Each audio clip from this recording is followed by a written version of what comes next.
Pardon? Oh, we're live now. Yeah, just now. Is that okay? Yeah, no, that's fine. That's fine. I just wanted to give my friend a shout out. The person who drew this art, you're awesome. You know who you are. Oh yeah, do you know what? What's up? I've actually, as I've been going for walks at night, I've been seeing hairs, like one hair, perpetually for like the last 4 or 5 nights. I've been going for walks. My cousins are stalking you, Rob. That's what I'm saying. Like, my cousins know where you live now. Like, this is really interesting. He's got a show called "Tear Your Hair Out," I'm literally seeing a hair every time I go for a walk. What the hell is going on, Kim? I'm getting in your head, Rob. That's what's going on. Psychological warfare. Well, that's infuriating. Preparation for our debate. I'm psyching you out. Wow, that's a pretty good strategy. Yeah, man. I think 5 steps ahead. That literally is infuriating. Yeah. I bet it is. It really. How you been, Rob? How you been? I had a really good weekend, and then I had a really shitty morning, and then it got better. Now I had like a 4-hour sleep. Now I feel that's good, man. Yeah. I'm happy to hear you're doing better today. Yeah, I am well. That's a good point. That's good, man. I'm happy to hear it. All right. So, Kim, yes, you sir. said you had questions about Old Testament characters. I do. So, and I think, hold on, let me move my microphone. I think this might be the first time I'm discussing it publicly, like in a public forum. So You're getting the inside scoop here, you and your viewers. Am I getting inside scoop on what's going on in Regic's brain? Yes, dude. Yes. Oh man, I have a front row seat. Yes, I can see my inner person, like literally sitting in a chair eating popcorn. Yes. So you know that I'm a writer. Yes, I do. I don't think I've mentioned it before, but I also happen to write fiction on the side. Right, it's one of my personal hobbies. It's not something I do like super publicly. I don't talk about it. But you've only mentioned the gun stuff. The gun stuff, yeah. That's work stuff. My personal writing, right? I do have it uploaded in places. If you look for it hard enough, you'll find it. You did mention it. I think it was just really once in passing. Yeah, just in passing. It wasn't anything that you like fleshed out. Yeah. So I'm currently working on a fiction project that I've been working on for the last several years. 1 second, Tim. Oh, yeah. Sorry, there's just some noise that was going on that I couldn't hear you and it at the same time. And now it's passed. Oh no, that's fine. So I'm working on a fiction project right now in collaboration with a friend of mine. I've been working on this for a very long time, and it uses the story of the Bible, right? The whole of Abrahamic mythology as a backdrop, right? So it's it's sort of baked into the lore. And I'm trying to incorporate it sort of respectfully, because I understand that it needs to be done correctly. Otherwise, people won't enjoy it to the fullest, right? Well, the other thing is, if you don't do it properly, you're going to piss off a lot of people. Exactly. I know that's you don't want to do that. You know that's. Well, I mean, I want to make people think, and but you don't want to make controversial. But I don't want people pissing them off because people exactly. I don't want them to be pissed off. So, or as the expression goes, people are smart, but the people are stupid. Yeah, exactly. So I'm not going to go too much into detail because I don't want to spill any of my juicy secrets. But to cut a long story short, I am taking characters from the Bible that I think embody, sort of to the fullest extent, the 7 deadly sins, and I am sort of using this concept to flesh out their characters. And I've had a little bit of trouble because some of the sins, some of the 7 deadly sins, are not like spoken about in great detail in the Bible. And there are no really solid examples for like people who fully embody those concepts, right? And I wanted to get your opinion on my selections, and maybe if you had some suggestions of some other different people that I should be looking into in the Bible. I guess my first question is, who are you considering as candidates for the 7 deadly sins? Let me pull up my character notes here, and I will tell you. So, we have, as the mortal sin of greed, Judas Iscariot, which I think is super easy, right? Oh, for sure. Yeah. I mean, I wouldn't even debate that. I mean, he sold Jesus out for 30 pieces of silver. So. Yeah, exactly. Now, what I want to do with this concept, I'm not sure yet. I don't know how I'm going to sort of flesh out this story just yet. Can you hear me clearly, Ken? Yeah, I can hear you just fine. All right. I know that Judas is a shoo-in for greed. Yeah. For the mortal sin of lust, I have King David after his incident with Bathsheba or whatever her name is. Yeah, Bathsheba. Bathsheba, yeah, sure. I thought that was easy too. Super simple.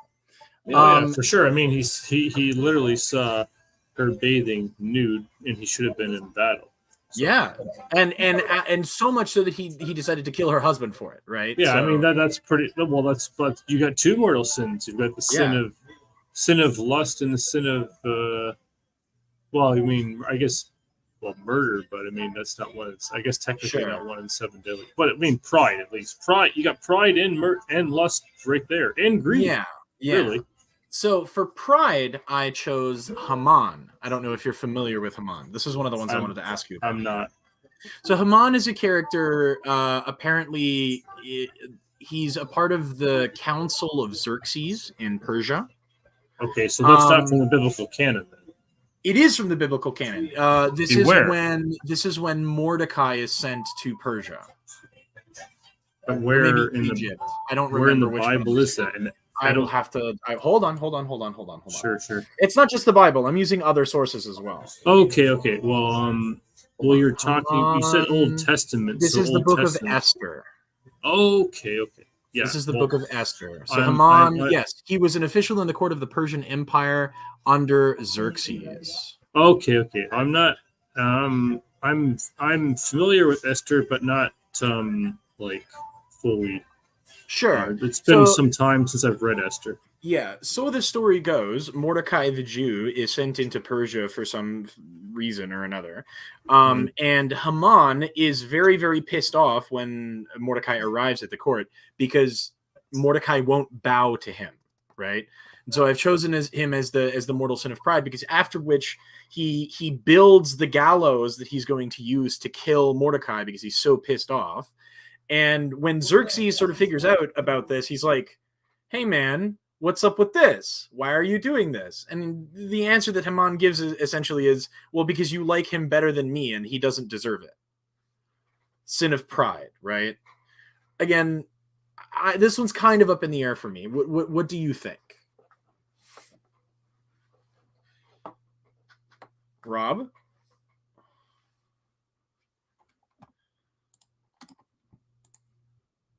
Uh-oh. Have we lost Rob?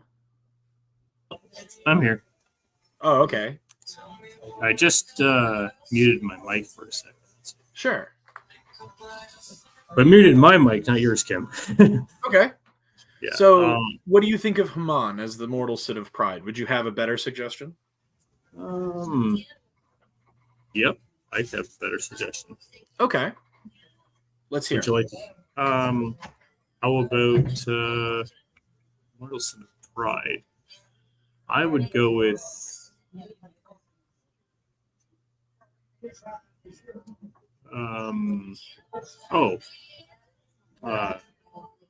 Saul before his conversion easily. Well, but I can't do that because Saul is in heaven. Right. Okay, so yeah. Okay, how about Solomon? Which is Solomon? No, Solomon. What? Solomon is a good guy in the Bible. Not always. The good King Solomon, the just and the wise. He's like but he started off just and wise, but he didn't end up just and wise. Interesting. Actually, wait. He started just and wise, and then he lost his mind and became like a wild beast. And then he regained his sanity. Huh.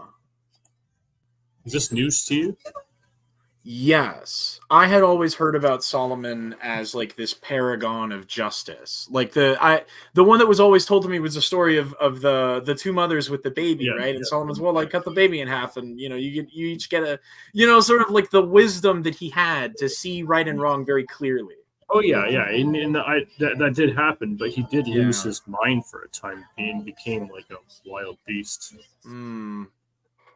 I'll have to look Because into that. I had because different plans for Solomon. because he did the Lord said if he lay with the Philistine women, he would basically be cut off, and he did that, and he got cut off. Hmm. Interesting. Okay.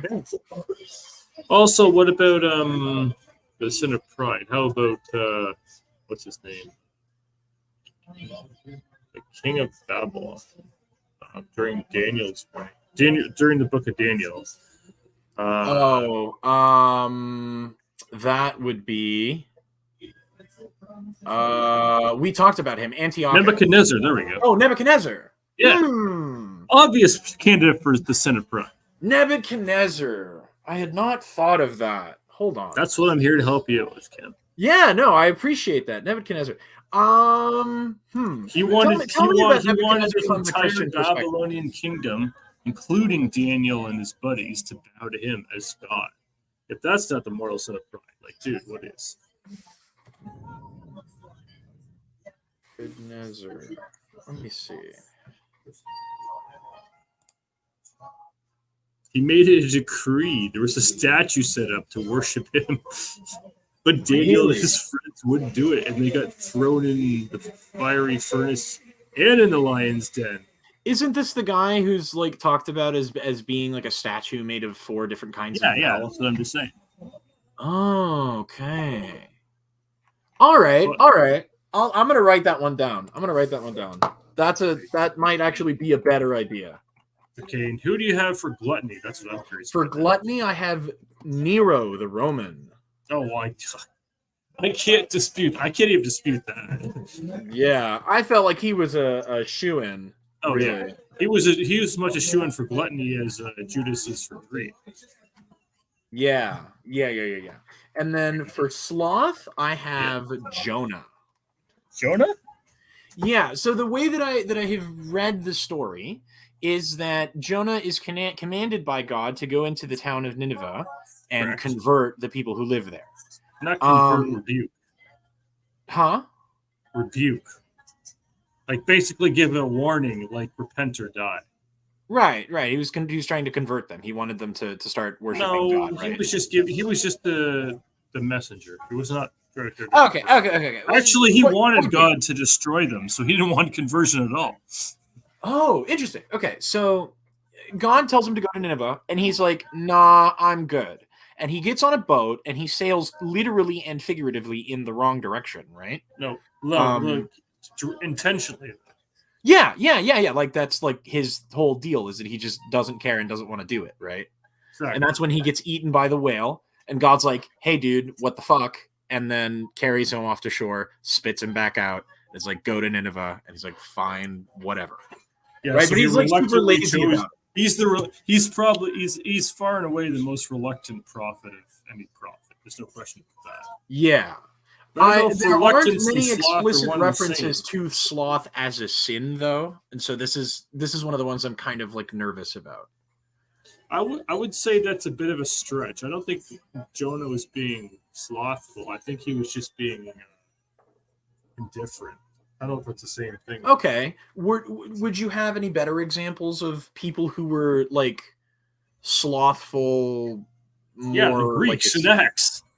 There were people who literally sat around all day arguing about like philosophy. They literally sat on their hands and knees all day arguing about philosophy. It's in the book of Acts. The Greeks.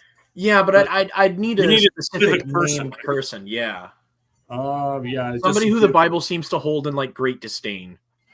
It unfortunately doesn't give a name. It just says the Greeks generically.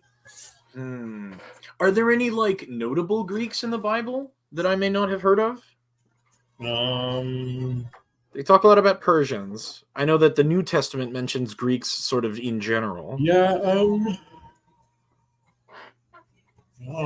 Oh, Felix. Felix the governor. But yeah, I don't know. Sure, I'm not sure if he would be considered slothful. He literally told people not to bother the early Christians because they might find themselves fighting against God. So he displayed wisdom, which probably indicates he wasn't lazy. He was like the governor, like he was the governor of your state. Currently, I think Jim Justice. So he was like the Greek governor equivalent to that in those days. Yeah, he had quite a bit of clout. And he basically told people to leave Christians alone because you might end up fighting but that's not really slothful. That's not. No, it's actually it's sort of like it's non-confrontational, maybe. Non-confrontational can lead to sloth. They're not one and the same. Yeah, I would need somebody who is like an icon of. There was a king in Judges who was so fat that he was stabbed with a dagger, and it literally didn't even. Judges. Oh, hold on. Let me see this. Yeah, I don't know who it is. There's a king in Judges who got stabbed with a knife, and he was so fat. Eglon. Pardon? Eglon. Yeah, the knife consumed him. That would be a prime candidate for sloth. Would this not be better for gluttony, though? Probably one or the other. Either or, really. I mean, gluttonous people generally are slothful, right? And vice versa?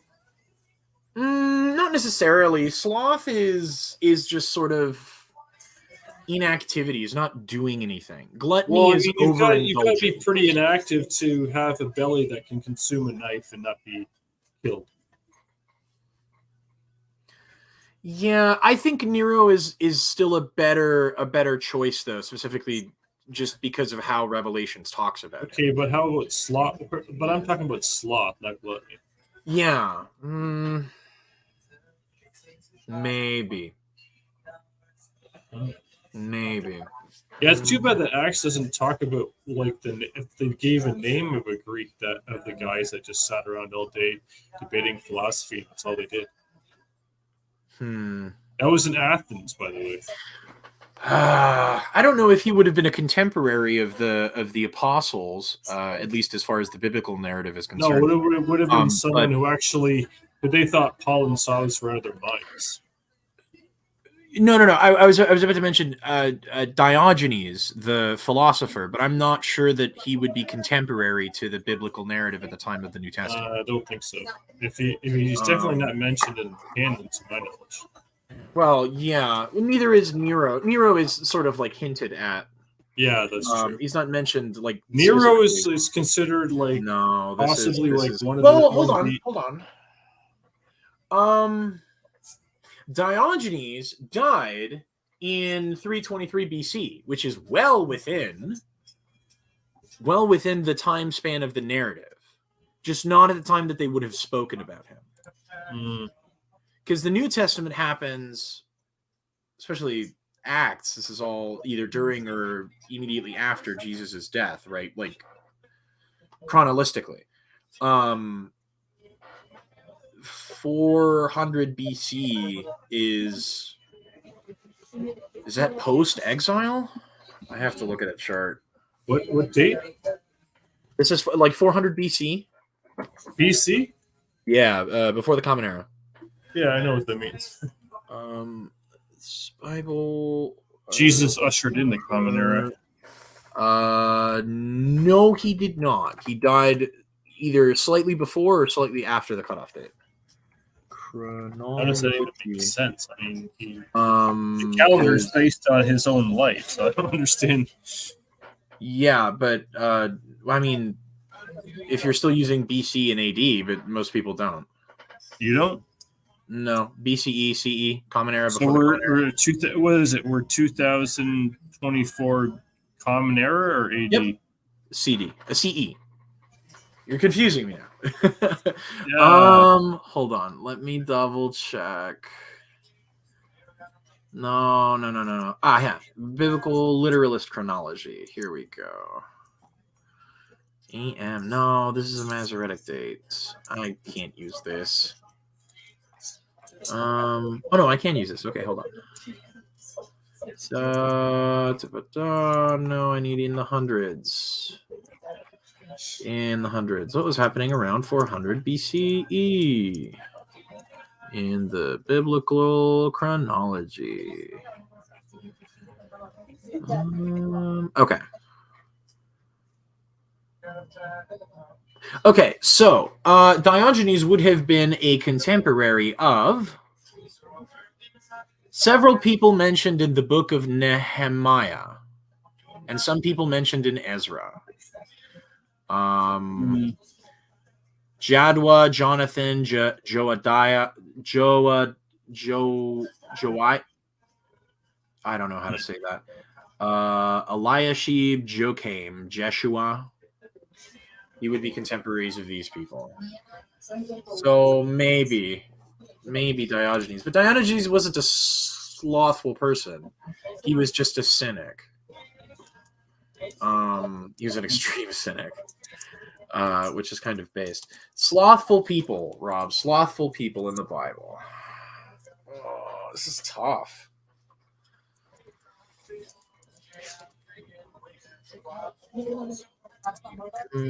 Maybe I'll have to get a second opinion on that one. Mortal sin of envy. I have Sarah, the wife of Abraham. For envy? Yes. Yeah, a lot of people did. I mean, she was considered rather straight and beautiful.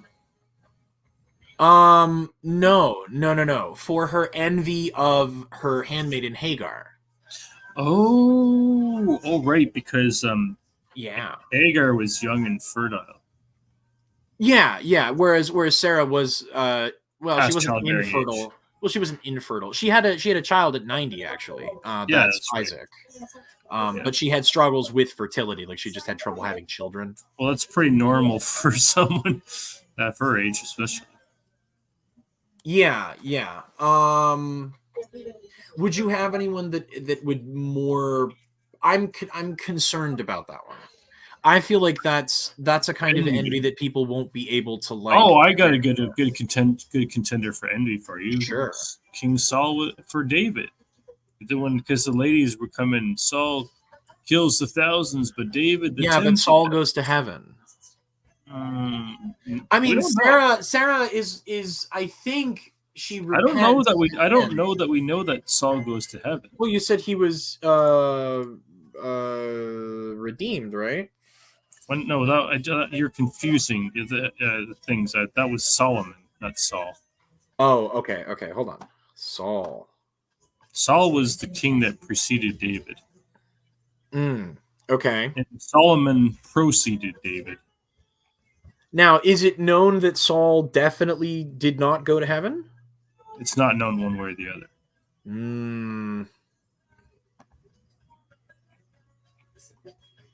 And he would be his envy is of David's military prowess. Like he killed, because David killed the tens of thousands and Saul killed the thousands. So Saul became envious of David's military prowess. Is it enviousness or jealousy? That's a good question. Because enviousness is I think it's like both. coveting something, right? I think it's both. I think it was both, to be honest. I think he was envious and jealous. I think they played off each other. I think his jealousy led to envy, and his envy led to jealousy. Do you think that envy is greater than what Sarah experienced towards Hagar? Yes. Okay. Or at least as much. Okay. I'll write it down. Yeah. And then for wrath, I think it's very obvious. I have Cain, literally the first murderer. Oh yeah. Yeah, easy. So Cain killed basically 20 or 25% of the entire world's population. Right? Yeah. Oh well, yeah. It took you a second to I get was that. Like, huh? I don't remember this. It's That like, took I you knew a he was second, the didn't it, first buddy? murderer. I didn't know he was the first mass murderer, but yeah, by definition, right? Yeah, I mean, like, no, not a mass murder, like just killing one person would Yeah, take was out it was 20% 25%. of the world's population in one fell swoop back then. That's really funny. Okay, now the other thing was the heavenly virtues, the virtues. Who would What? you say the 7 virtues, right? Oh, virtues. 7 virtues. No. 7 virtues. Prudence, justice, temperance, fortitude, faith, hope, and charity. Those are the 7. I'm gonna write those down. Hold on. Prudence, justice, temperance, fortitude, faith, hope, charity. Okay. Who would you say really fits these virtues in the Bible, starting with prudence? Who is a prudent individual in the Bible? Oh, or maybe even throughout like notable Christians, because I would say that maybe faith could be like Joan of Arc, or temperance could be Joan of Arc, right? Like notable Christians, notable martyrs or saints are also allowed here. I would say James, definitely a prudent dude. James would be prudent. Half brother of Jesus. Okay, the ability to govern. Peter is here. Discipline. Who? Peter. Peter! Oh my goodness!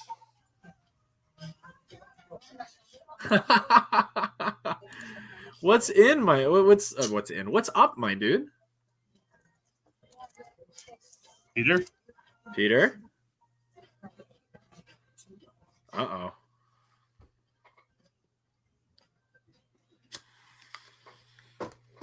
The microphone's not working. Oh, there he is. There he is. I'll have to fix that. Okay. Oh, you sound like an android, man. No offense. I sound really, prefer really bad iPhone, right Rob? now. No, you sound fine. You sound perfect. Yeah, Perfect I to usually who? I hear him fine. I hear him fine, but he sounds like he sounds androgynous to me. Androgynous? What are you? Androgynous? Like That's I'm a $10 word for you, Rob. What the hell? Now I'm really curious what Rob thinks androgynous means. What's that? Yeah, that's a great question. What's the question? What do you think does androgynous mean? To me, it sounds like a combination of humanity and robotics all combined. Like, That's not what That's androgynous not means. what No. Oh, androgyny- sorry. I must have misunderstood the question. No, No, androgynous. you used the word androgynous. Yeah. What does that mean? And okay, and not to me, but what does it mean? Yeah. And so, what does androgynous mean? Not what does it mean to me? No, Yeah. what is androgyny? Yeah, androgynous. What does has it like mean? a Okay. It means it's the state of being not specific feminine or masculine. Yeah, See? okay. That's Stop being so completely hard on different the- of yeah. what you thought it meant. Yeah, that's about. No, you're right. asking what it meant to me, not what it means. I thought No. Words mean things. Right, but I And didn't they hear your don't care- question they don't clearly the care first if- time, Peter. They don't care if you think is what that Peter, means. I didn't hear your question clearly the first time. Words mean what you want them to mean or what you need them to mean in the moment, I guess. Rob is technically correct about I this. thought he was asking what androgynous means to me, not what it means. Well, I mean, yeah, but I think it's unreasonable for you to expect that that's what we meant. But anyway. No, but I didn't know what I misheard him a little bit too, so that didn't help. Anyway, Let's move Peter, what's up with you, my dude? Is this working? Jimmy? Yeah, you sounded fine before. I can't make it. You're a little muffled now. I'm just used to having my voice go. But I mean, like, if your voice sounds neither masculine or feminine, then it would. I just finished my show with Arn and then changed the scene collection in. Yes. And it's like And then 2:07 a.m. in the Netherlands. Why don't you go to sleep, man? because know Peter well I enough. just finished the show with Arn Ra. I was working. Yeah. I do a show every Sunday. Okay. This guy doesn't sleep, Rob. I know. Oh yeah. See, he's a robot. I told you. And he's proving my point. Hey, no, give me one reason, Rob. When I'm in the Netherlands, how is it impossible for me to be on U.S. Central Time? Because I No can one do said you that. were. No one said you were. I'm free to choose to be on a different zone. Don't give a shit if anyone else is awake when I'm awake or asleep when I'm awake. I don't care.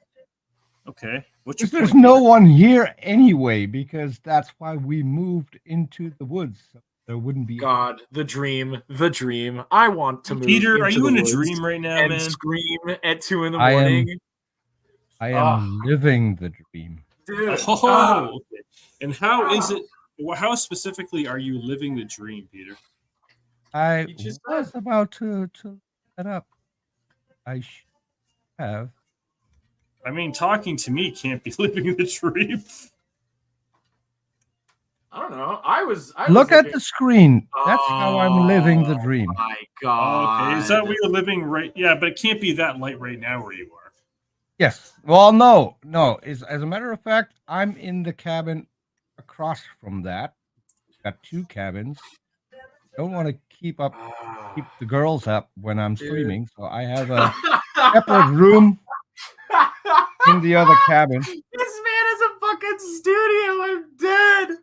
Well, so we kept the other cabin because I was Yeah. going to turn that into a garage, but we just thought it would It became a studio. be helpful otherwise. Yeah, I get kicked out of the bed often, and What? so the couch in that cabin it's only 2, so it's a little too small to sleep on. So Damn, I put a dude. bigger couch in the other cabin. So Peter, if are you I not have to jealous sleep on the anymore, are you? couch, then I at least have a decent.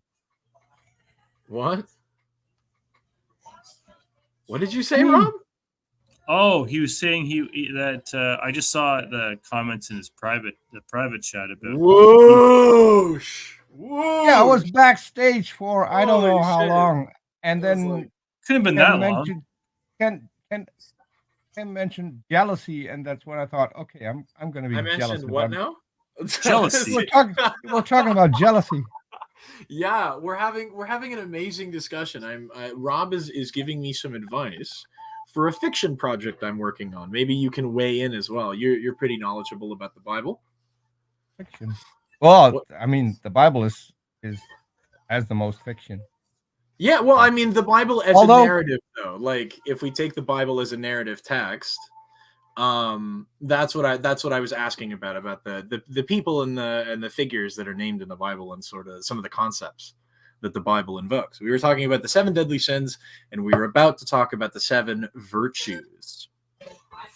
Hmm. Yeah, And- I don't think that the things the Bible mentions virtue.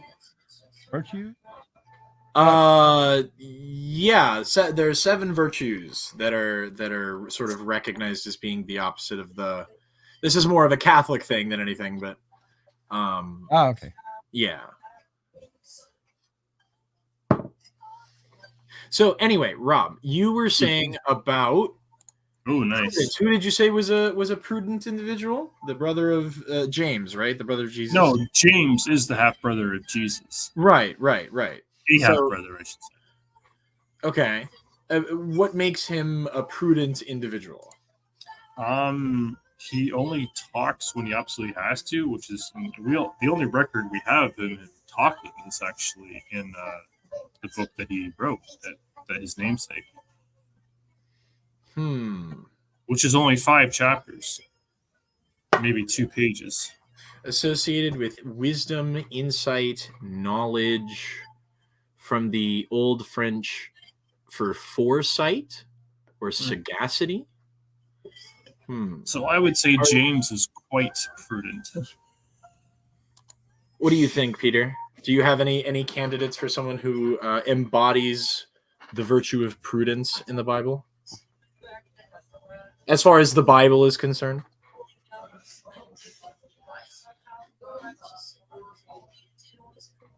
No opinions from Peter. Okay, I will write that one down. Do you have any other candidates, Rob, that I would be able to examine? Jude. He literally has one chapter with his Jude? namesake, and he's also a half brother of Jesus. Okay, let's look at Jude. Literally one chapter, one page. Trying to get my audio straight. It's still not working. So. Oh, I'm sorry about that, dude. So on prudence, I'm curious. You didn't hear what we were talking about before Arn went live, right? You didn't hear any of that? No, because we were discussing things and somehow we talked about movies, and there's a movie called Sweet Prudence, The Erotic Adventures of Bigfoot. No one should watch that. Whoa! What did you just say? Yeah, no one should watch. Just drop an info hazard into the chat, bro. What? I mean, no. So Arn, I have a friend, and I I got him on Arn's channel. This is a guy who's so incredibly intelligent that his resume has an index, because otherwise you couldn't keep track of it. But so he's one of the people who created the one of the corona virus. What the fuck is this fucking movie, Peter? Why did you say this? He has the same weird, stupid sense of humor that I have. And we were talking about Bigfoot one time off air, and he mentioned this movie, and I was dumb enough to go watch it, and it's traumatizing. It is traumatizing. Dude, this is not okay. Bad. There's nothing okay about this. Bad. Who greenlit this, bro? It's really bad. That's what it is. Title cover. Rob, do not look at this. Do not look at this. No. And do if not you do a Google your search, Christian mind. If you do a Google search, make sure you don't look at the pictures. Oh my god. Well, you could look at them if you're a furry, I guess. No. Do not pin this on my people. Do not pin this on my people. We are not okay with this. Furries are not okay with Sweet Prudence and the Erotic Adventures of Bigfoot. I don't know. I mean, you know what they say about guys with my so I'll have to say it. My favorite furry video is from Russia, where someone cuts off an RV, then the RV overtakes again, cuts off the person who just cut them off, and then Mickey Mouse, some fox, and another few furries come out and beat the guy who just cut them off, and then get back into the RV and drive off. It's brilliant. If that was road rage everywhere, I'd advocate for road rage. That happens every year at MFF. Hey, Peter, how are those monkey doings in Thailand, you know? Yeah, but these were not monkeys. These were great apes dressed up as other mammals. Okay, I'm just saying. Peter. I'm just wondering. Sorry, that's a little random. I had to get that in there. Oh, come on. That was a little from a previous show with Peter and Kem, where Peter showed us a clip from YouTube about these monkeys in Thailand. Oh, yeah. Causing shit. I was there. Yeah, I know. That's why I said you were there. But I mean, Peter was the one that showed it for us. Yeah. So Peter showed us a clip during a stream where you see these monkeys in Thailand, like basically pack animals, like just throwing shit, blocking people, jumping on cars, jumping on people's backs. It was crazy shit, man. That's wild. Well, they are wild animals. So. Yeah, literally. Quite literally. All right. I just thought it was something. It looked like I was watching a sci-fi movie in real time, in real life, man. Jeez. So, for justice, who would you say embodies justice? I had planned Solomon for this one, but it seems like you would disagree. I would. Okay. Who is better with justice? Actually, tough to top Solomon. I mean, that example of the two women about the one child. I mean, that's really hard. I mean, that is really. The thing is, like, Solomon had taught a lot of times in his life where he had like true justice, and other times in his life where he was the farthest thing from just possible. So, I think it had in context. If you look at that one example about those two women, who and they're just in the dispute is who's the mother. And someone and Solomon says, give me a sword, I'll cut it in half. One, you can have one half, and the other can have the other half. And then one woman says, no, give it to her. I like basically the woman who's willing to sacrifice the child so the child remains whole is obviously the mother. The one that's indifferent or doesn't care, oh yeah, cut it in half, no problem. That's obviously right. And that's so. I would say, for the sake of argument, I think Solomon's a shoe-in. I think that's true. Okay. What about temperance? Temperance is willful self-denial. She's also Bones in the TV series. Okay, dude. Sorry. Okay, I didn't hear that, but anyways, I think Daniel is the paragon of. Daniel. Okay, what makes Daniel a good? He was unwilling to eat the king's diet and willing to defy the king to serve God and basically be self-controlled. He was a paragon of self-control, and he was healthy. He was healthy, and the Bible notes him as healthy, handsome, and wise, and all those things I think make him a prime candidate for temperance. Well, most specifically, the wisdom and the self-control. The handsomeness has nothing to do with those two things, but they don't hurt anything either. Okay. Daniel. We'll write Daniel down. Hold on. Where is my... I just had my notes open, and now they're gone. Where did I have it? Temperance. Daniel was in Stargate. Pardon? Daniel was in Stargate. I was talking about a different Daniel. You know that, Peter. Come on, Peter. Peter. I was talking about Daniel the prophet. We're having an interesting conversation. I just was watching Stargate SG-1 earlier today. Peter, how did you know that? Okay, so what are your takes on Hathor, Rob? Half of what? Hathor. If you're watching Stargate, didn't you get to the episode with Hathor yet? Oh yeah. I'd have to watch the rewatch episode. Sorry, can you repeat your question one more time, Peter? What was your take on Hathor? Oh, I haven't seen that episode yet. Oh, once you do, let me know because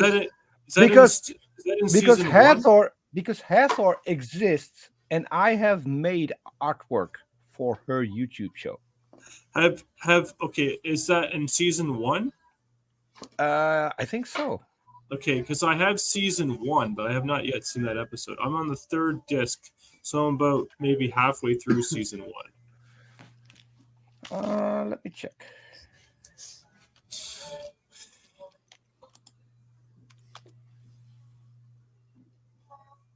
I should be able to find this.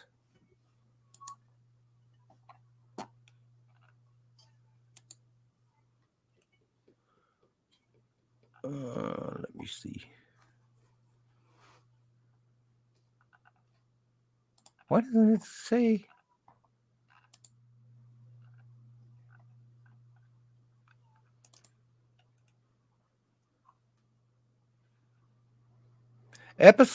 Series 1, episode 14. Okay, I'll probably watch that later tonight. I've watched the first 13. So she and I have communicated in email. She has mentioned me on her show and showed my artwork, which was one of my bucket list things. Talking to the actual goddess Hathor.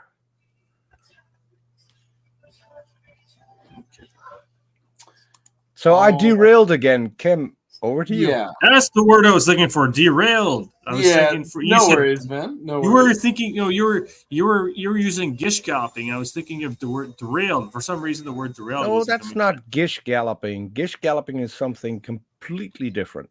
I know what I'm saying is I was trying to think of the word derailed as you were thinking of gish galloping when we were talking about it. Because you and someone I else derail. I do not gish derail. gallop. You derailed the conversation. I always derail the conversation. That's my purpose on YouTube. Derailing conversations. Yeah, but that's on how do people learn things like that? By me derailing and teaching them about other stuff. But just did. derailing I just taught you that Hathor is real. You didn't know that. No, Brad Turner knew that like in 1997. Yeah. What you're missing out on, Rob, is what would have been the costume for Hathor. If you think she's not wearing a lot of clothes, then you should have seen what the original costume was like. Oh, I'm sorry, Peter. I just realized I'm on episode 12 of sorry with Bloodlines, where Teal goes back to okay, to save his son from the initiation of that symbiote larvae. Well, once you've watched Hathor, we will know, because you won't be online for a few days because you're doing other things, I guess. Mm-hmm. Hathor's hot. Hathor is God? Hot. HOT, hot. Okay. Good looking. Hot. Thor? Yes. Hot? And hot whore. Is that what you're saying? She's a hot whore? She's the goddess of sex, too. So she's a hot whore, is what you're saying? No, she's the mother of us all. I thought Eve was. No, it's Hathor. Oh. So we're all descendants of sexual degenerate? Is that what you're saying, Peter? We're all descendants of the most gorgeous redhead on TV. It's amazing. Peter, I would love to. Never mind. What's wrong with sexual degeneracy? Exactly. Yeah. What's right with it is a better question. It feels great. Yeah, but I don't live my life according to how I feel. Oh, that sounds depressing. Well, I have to live with reason and logic and feelings. Yeah, everybody has to do that, Rob.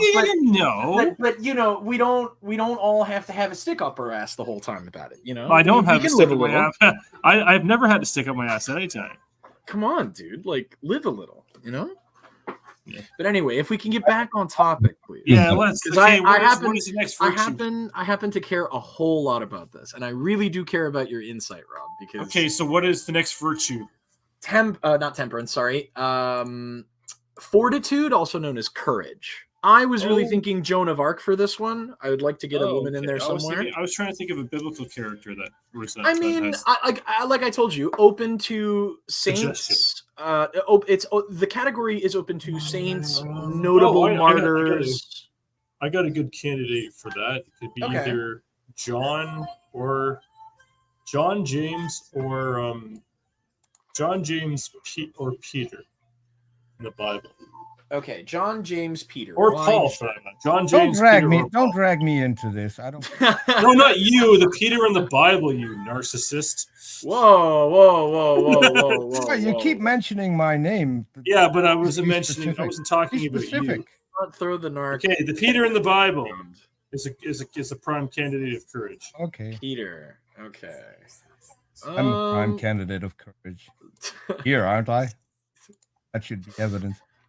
Oh my God! Peter, let it go, man. Peter, let it go. What makes you think Peter? Because he willingly sacrificed himself upside down on a cross for the gospel and for the Lord. And I think that takes tremendous courage. Like, he's like, hey man, Not only am I willing to die, I'm willing to die upside down because I don't feel worthy to die the same way as Jesus. Is that courage or sacrifice, or maybe even reverence? I think it's Would one of the sacrifice. great generals of the Bible not be a better example of courage? Who would they be? I don't know. You tell me. Who was the guy who ran the raid on Jericho? That the kids still sing about it to this day. Joshua. What do you think about Joshua? Joshua would be really good. If we're staying strictly in the I mean, he was category. literally told by God to be strong and very courageous. So I mean, and he did exactly as God commanded. So yeah, he'd be a prime candidate for courage. Okay. And what's the word you're looking for? Fortitude. That's it. Yeah. Fortitude. So Joshua would be a prime candidate for fortitude. Okay. Do you have any? You don't really think about saints much, do you? As a Protestant, I was raised Roman Catholic, so I happen to know a lot about the saints. I'm a Bible-believing follower of Jesus. It's not one and the same. What? You're a Protestant Christian. Yeah, you're not Catholic, right? And you're not Orthodox, so you're a Protestant. That's just the label that we give you. Default position? No, the default position I think is Catholic. They predate you. They predate your tradition. But anyways, I'm not really interested in that particular conversation right now. Okay, but as a Protestant, back to the topic at hand. I think Joshua is a good candidate for fortitude. Okay, is that like the okay? So not even like notable Christians in history that would strike you. Like who? Like Joan of Arc. No, not really. Oh. I would say Joshua is a much better candidate than her. Okay. All right. Joshua. I will put down Joshua. I will see. I'm trying to get as many opinions as possible. Joshua. For faith. I had also thought that Joan of Arc might fit this one. I would say Paul. Paul. What makes you say Paul? He literally coined so many things that we have about faith and literally sacrificed himself for the faith. Wait, what do you mean by sacrificed himself for the faith? He sacrificed himself bodily. He died in a Roman prison for the faith. There's nobody that you would say believed in God with more conviction than him? No. Maybe the only candidate I could think of that is as much conviction would be Peter from the Bible. Nobody in the Old Testament that strikes you as particularly faithful? Abraham, Moses, Joshua, Daniel. I missed it. Who did you say died for the faith? Pardon? Paul. Paul? Yes. He How did Paul die for the? He died in a Roman prison. Yeah. Well, correct. Well, I mean that's what Rob is telling me. I'm not. I don't have it. Well, that's what the Bible's. I just mean that I'm not the one. Like I'm asking the question and you answered it as Paul, so I just assume that you're telling me the truth. I'm not. I assume that you know the Bible better than me. So even if he died in a Roman prison, he didn't die because of faith. He died. Well, he died for the faith. Yeah, he died for the faith. How did he die for the faith? Oh, that's a good question, Rob. Actually, how did Paul die for the faith? What about his death would you characterize as having been for the faith? He gave up everything. He left. Yeah, he gave up everything to follow Jesus, and there was nothing he wasn't willing to do for the faith. Yeah, so he went to prison, but that didn't get killed. I would say that being persecuted for your religion is a pretty persecuted for the faith. For sure, he was persecuted, but he didn't die for it. That's what I'm saying. Oh, okay, no, that's true. Which was your claim, which isn't true. Okay, well, anyway, I think maybe not according to the Bible. James was literally thrown off a cliff and died for the faith. Well, that is all of that is part of the Bible that we cannot verify. So whether or not that even happened, no one knows. We've got hearsay that something like that happened. Okay, But well, we don't know. so far, you can't. So far, biblical scholars agree on one thing: none of Jesus's disciples was killed because they were his disciples. None of them. And that includes Paul. Hold on, Peter. I'm asking about the Bible's perspective on these things, specifically the Bible's narrative. I actually do care what the Bible says specifically, and not necessarily what the historical record says in this specific case. So do I, but then we have to take into consideration that we have no first-hand accounts on any of them. In the Bible? Even in the Bible. The whole entire New Testament is written anonymously. We have no clue when it was written, by whom it was written, whose stories they were writing down, because none of that is mentioned in the Bible. The only things we can verify are Paul's letters and parts of Corinthians.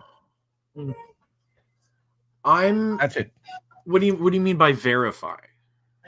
That was actually written by Paul. No, I don't care who wrote it. That's not important right now. None of it is important. No, but it is important. It is important to order to know that the Bible is just telling you hearsay. Yeah, that's fine. Fact. That's fine. I don't care about that right now. I'm asking about the narrative. Okay. I'm asking about the narrative as the Bible portrays it, because I'm not super well versed about it. As Rob said, I'm taking the Bible far too. I actually look at.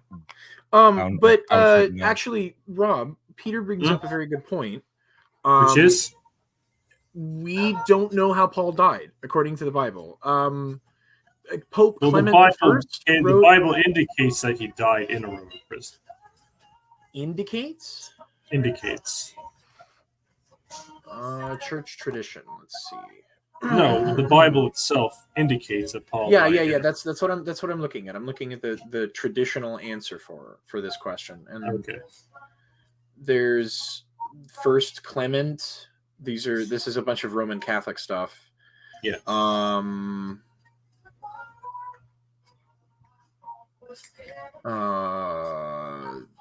No, there were no biblical sources for his death in the Bible. No, I mean, the only people who claim a tradition about it are the Roman Catholics, and they say that he was beheaded by Nero. Oh, that's definitely not true. Well, that's what is it, like one third, a quarter of Christians would say. Okay, well that's definitely made up. That's fictional. Well,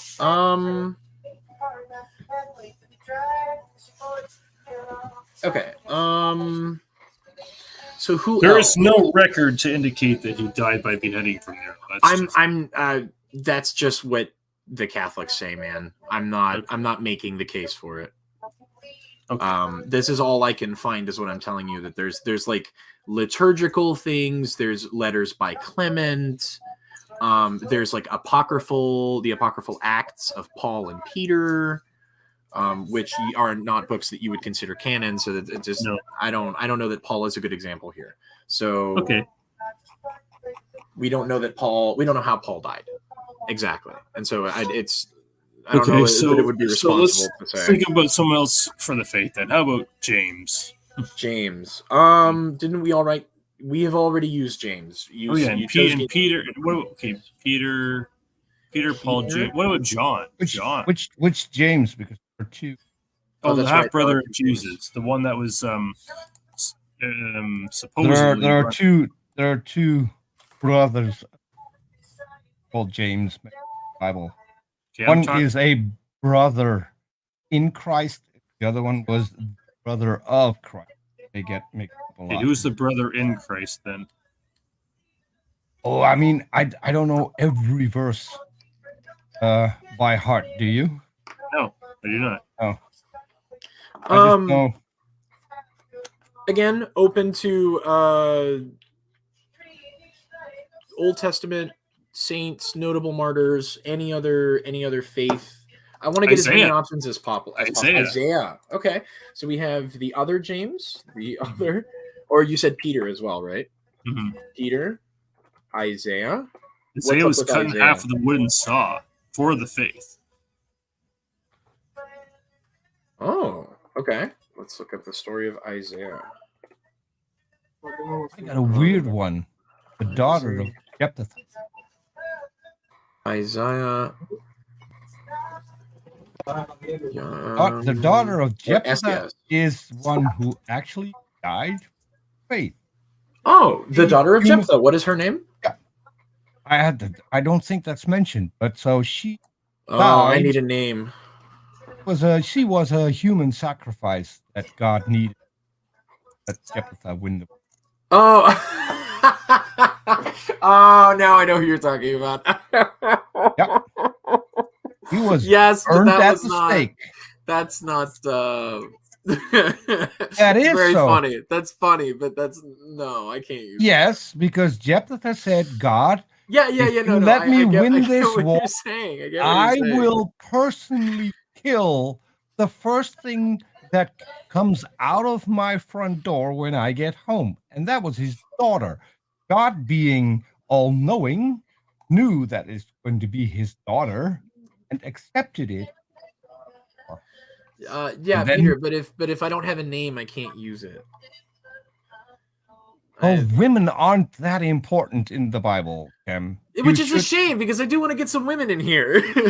Yeah, I want female characters as well. Female characters are the only time great. women get a mention is when they give birth to someone special, or if they do something that goes against God's rules.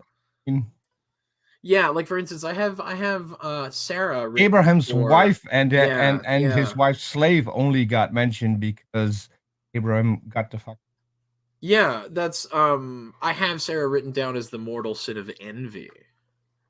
For her coveting of her handmaiden Hagar, exactly what you mentioned. But I need now the virtues for Isaiah. Let me hold on. In Christianity. It's, okay. Quoted many times when Isaiah saw Jesus' glory and spoke about him. More of an evangelist than a prophet. No, I don't want. This is the one time I don't want. I don't want history people talking to me. His death. Okay, here we go. Related to the Talmud, found in Jerusalem, an account where Manasseh killed King Manasseh killed him. Moses, your master, said, "No man may see God and live," but I have said, "I saw the Lord seated upon his throne."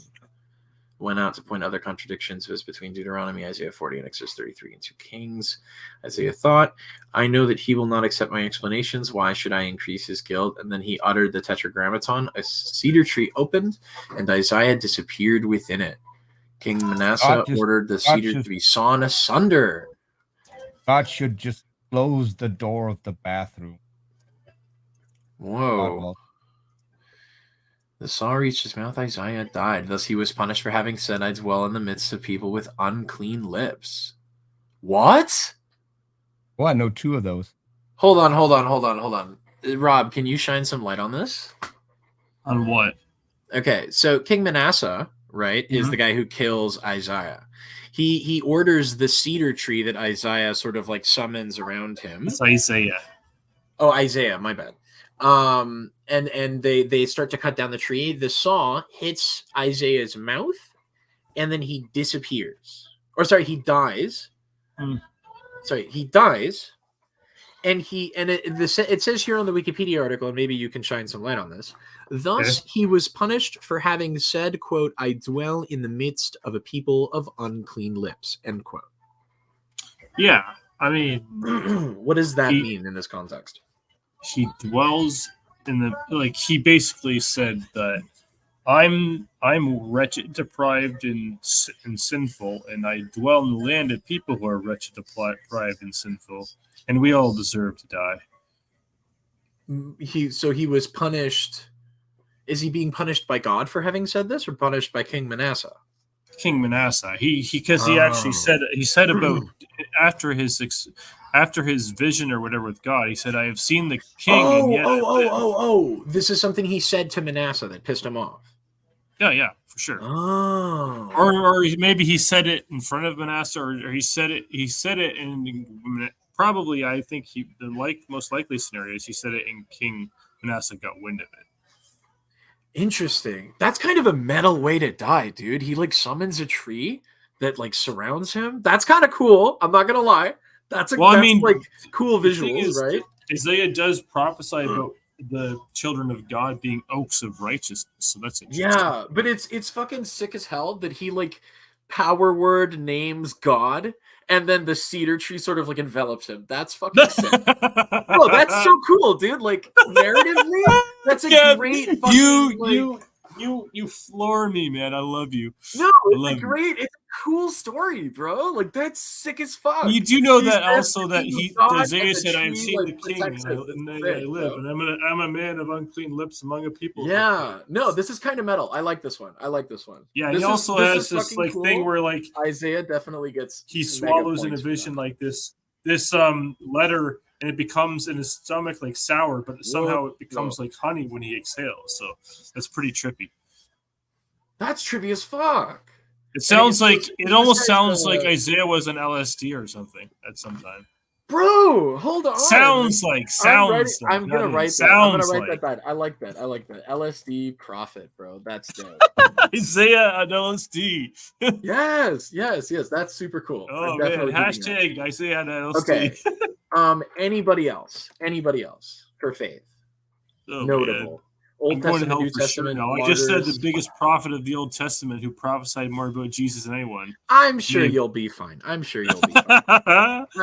Say your Hail Marys, you'll be fine. Oh, well, sorry. You're not a Catholic. I'm sorry.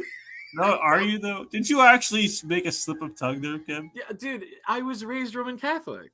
Okay. These are like not euphemisms. But colloquialisms that I still still use from time to time. Anyway, anyone else for faith? Anyone else that you might think is notable?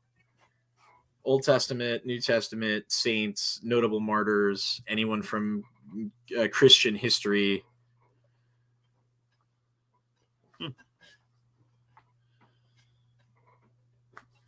I'm gonna jot down Joan of Arc. I think she's getting in there one way or another. I'm gonna find a place to put her in there because she needs to be in there. Joan of Arc is a metal fucking character, bro. Yeah, and also make a note that Joan of Arc wasn't wife. A lot of Christians. What's that? Joan of Arc was not. What about her? Was not Noah's wife. No. Unlike a lot of Christians. No. Wait, people believe that? What? Yes. What? No, Joan of Arc. No, what? What? What, Peter? What are you talking about? What do you mean? I mean that a lot, and I mean an awful lot of young Earth creationists believe that Joan of Arc is the name. Oh, because of the Ark. Yeah. No, come on. People can't be that gullible, Peter. Come on. Noah's well, wait until you're on YouTube and Twitter as long as I have been. Joking. There is a CBC article about it. Rob, your national media outlet, the CBC, has written an article about this. Enough people believe this that they had to write an article. Joan of Arc is not Noah's wife from CBC Radio. Hold on. I need to share this screen, bro. Y'all need to see this shit. Look at this. Rob, put this up.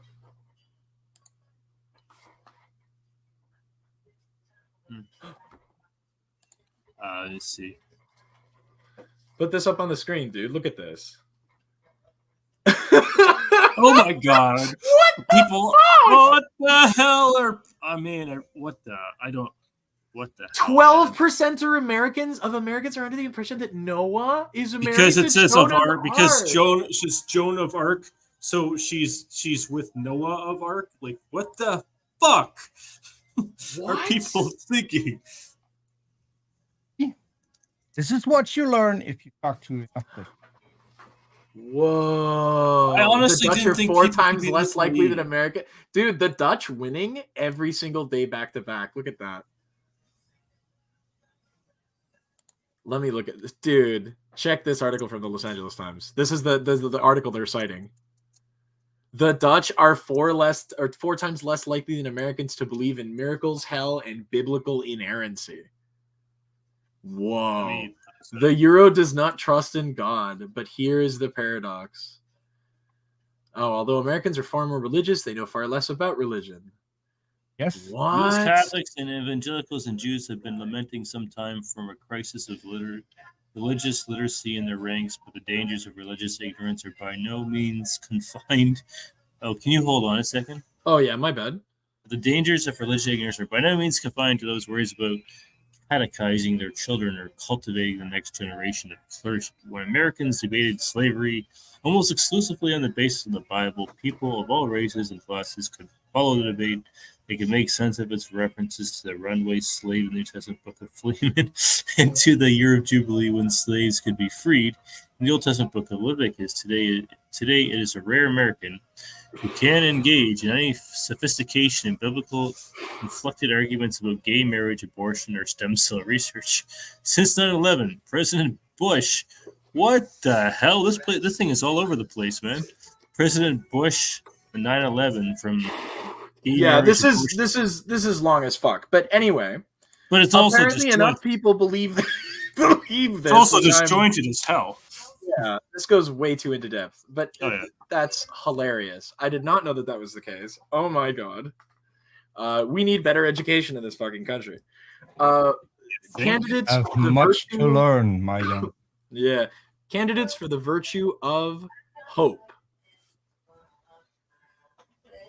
Utopia Buster's in the chat, dude. What's up? Dude, welcome. Utopia, we are talking 7 deadly sins, 7 heavenly virtues, okay?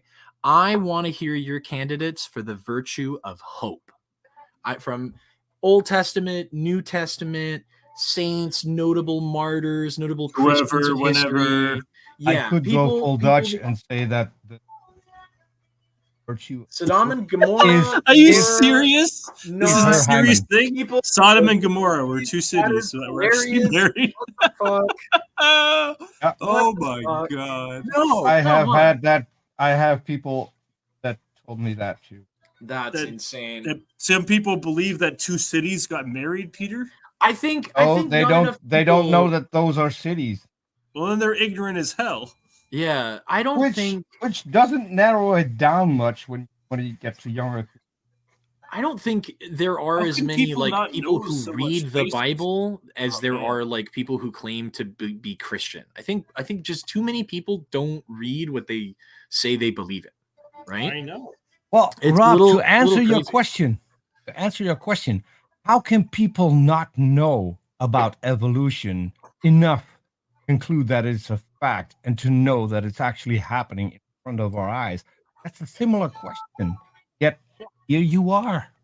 I can't speak for everybody else. I can only speak for myself. No, but you still don't believe it when both Kem and I and other people have told you that you can observe it. Well, I mean, the last discussion. Peter, hold on, guys, Cam, hold on.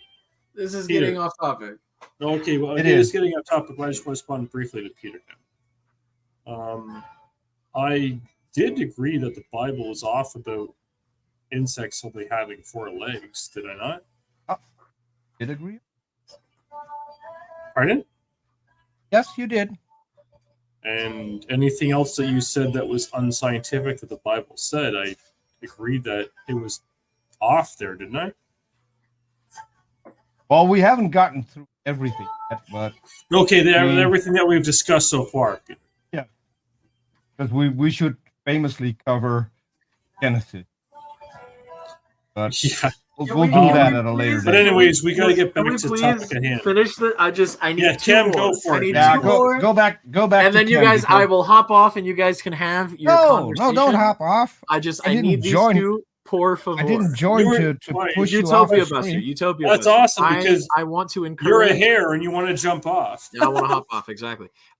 Utopia Buster, you are totally invited to hit me with your suggestions for somebody, like I said, in the Bible, New Testament, Old Testament, saints, notable martyrs, notable Christians of history who embody the virtue of hope. Hope is the next one. Rob, candidates, Peter, candidates, Utopia candidates, any opinions? People I should be looking into if I want to build characters out of this? I need to think about this for a second. Hope. Who was a hopeful person? Yeah, man, but like you've read the Bible, right? So you probably know more about these stories than I do, and you would be able to point me in the right direction. I'm going with Thomas. I'm going with Thomas on this one because Thomas? at least he, because at least he had doubts.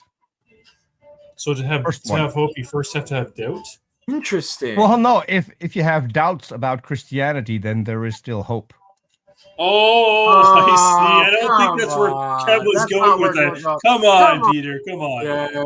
That's not Kev. It's not where Kev was going with this. Hold on. Is Thomas the Apostle or Saint Thomas? Because there were. He was talking about Thomas the Apostle. The Apostle. Oh. Okay, let's read into this guy. Because we know saints aren't real, right? Saints are not real. I mean, they're real to the Catholics. That's all I care about. No, we have a saint traveling through the Netherlands. Yes, absolutely. At this point in time, we do have a saint traveling through the Netherlands. And I forgot her name. She's from Lourdes in France, where she famously saw the Virgin Mary. And then we got this puddle that has healing water. And that's why it closed when the corona. Cam, you seen this? Yeah, I'm seeing it. I'm typing it out right now. Okay.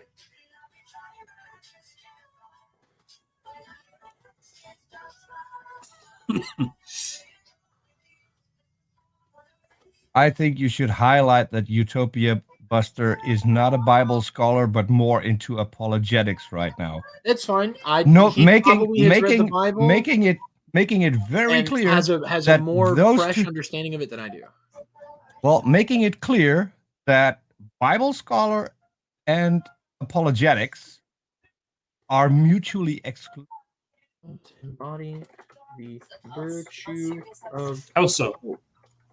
How so? Because apologetics is right all there about for you, lying, lying to get things into. To confirm things in the Bible, whereas Bible scholars actually track the text and try to figure out where the text came from, what the text means, and so forth. If you want to know more about this, then I recently watched a video with Cam about my favorite Bible scholar. You should go watch that. Oh, yes, Rob, we have to watch this. I want to show this to you. Okay, who's the Bible scholar? He knows. Francesca Stavrakopoulou. Okay, well, one of the best Bible scholars. Okay, archaeologist, historian. You want to show it now, Kim? No, not now. At some point in the future. Okay, so not if you're down. No, not right now. And it doesn't even necessarily have to be on camera, right? Like we can sit. No, it necessarily has to be on camera. Of course it does. Okay, fine. That's fine. I was more interested in showing it to him like in a personal capacity. I want to watch that. And when you do it on camera, I want Rob to be on camera for that. Okay. Well, why do you need to meet? Because I want to watch your face while watching this. Okay. Yeah, but it's not about you, Peter. This is a little. It's not about me. It's about you, which is why I want to watch your face, not mine. Yeah, but I don't need to have you watching my face. Yes, because everyone needs to see how you react to it. Why does everyone need to see that? Hey. I'm gonna hold on. I'm gonna step in the middle of this. Rob, there are no. You want to do it on camera, you want to do it off camera. I don't care. It doesn't matter to me, right? Exactly. I want to show this piece of media to you because I think it's important. How long is it? It's about an hour. Full. It's just under an hour with credits and everything, and No. I was referring to the one we watched. That's 13 minutes. Yeah. Oh, Peter, this is amazing. I like this. So. Okay, well, I will take that as a compliment. Quite literally the opposite of damning with faint praise. Oh, here's another one for Peter. Yeah. So anyway, Rob, it's a short documentary. It's about an hour. About some of the prime archaeological discoveries of several years ago. Unfortunately, it's a little dated. Regarding the history of the early church, like the early Judeo-Christian tradition, sort of the origins of it in the Levant. It's very, very interesting. And I think it would provide fantastic educational value for you just in general. I will be very clear that the woman who is presenting it has an opinion, right? And is trying to pitch a proposal to you, but the proposal is well evidenced, right? Okay. I think that matter should be left as a surprise, so as to not poison the well of conversation. Like I'm doing. No, you're just being you, Peter. You're just being. I'm being honest. Yeah, you're being at least honest. Agree with me when I'm being honest. I will say that you are using the most direct possible language as well, which is not always helpful. But it's Dutch. We don't beat around the bush. We will tell you where we stand. That's hilarious. Anyway, Rob, it's a fantastic. If that upsets you, well, tough. It's a fantastic documentary on the sort of leading biblical historian, like where we're at in our understanding of biblical history, right? The history of the people of this place at this time, right? So, but anyway, getting back to the topic. People who embody the virtue of hope. Thomas has been mentioned. I can appreciate the juxtaposition of the doubts as a pathway to like a more concrete hope. Once the hope has been restored, right? Or sort of like overcoming doubt as a signifier of hope. I like that narratively. That's an interesting way of looking at it. Let's see. Okay, we have New Testament stuff.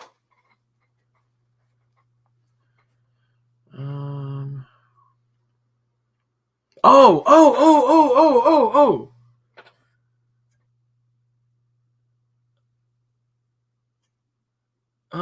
Well, hold on. Jesus says, Thomas, because thou hast seen me, thou hast believed. Blessed are they that have not seen and yet have believed. So maybe not. Because Jesus admonishes him for not having the hope previously. Right.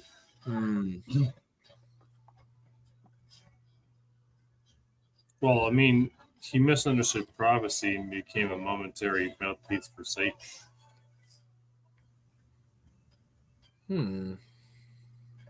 That's a biblical story, anyway.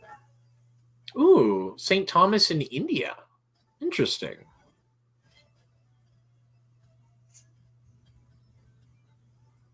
Whoa. According to traditional accounts of the St. Thomas Christians of India, the Apostle Thomas landed in Cranganore on the Kerala coast in 52 Common Era and was martyred in Mylapore near Madras in Tamil Nadu, sorry.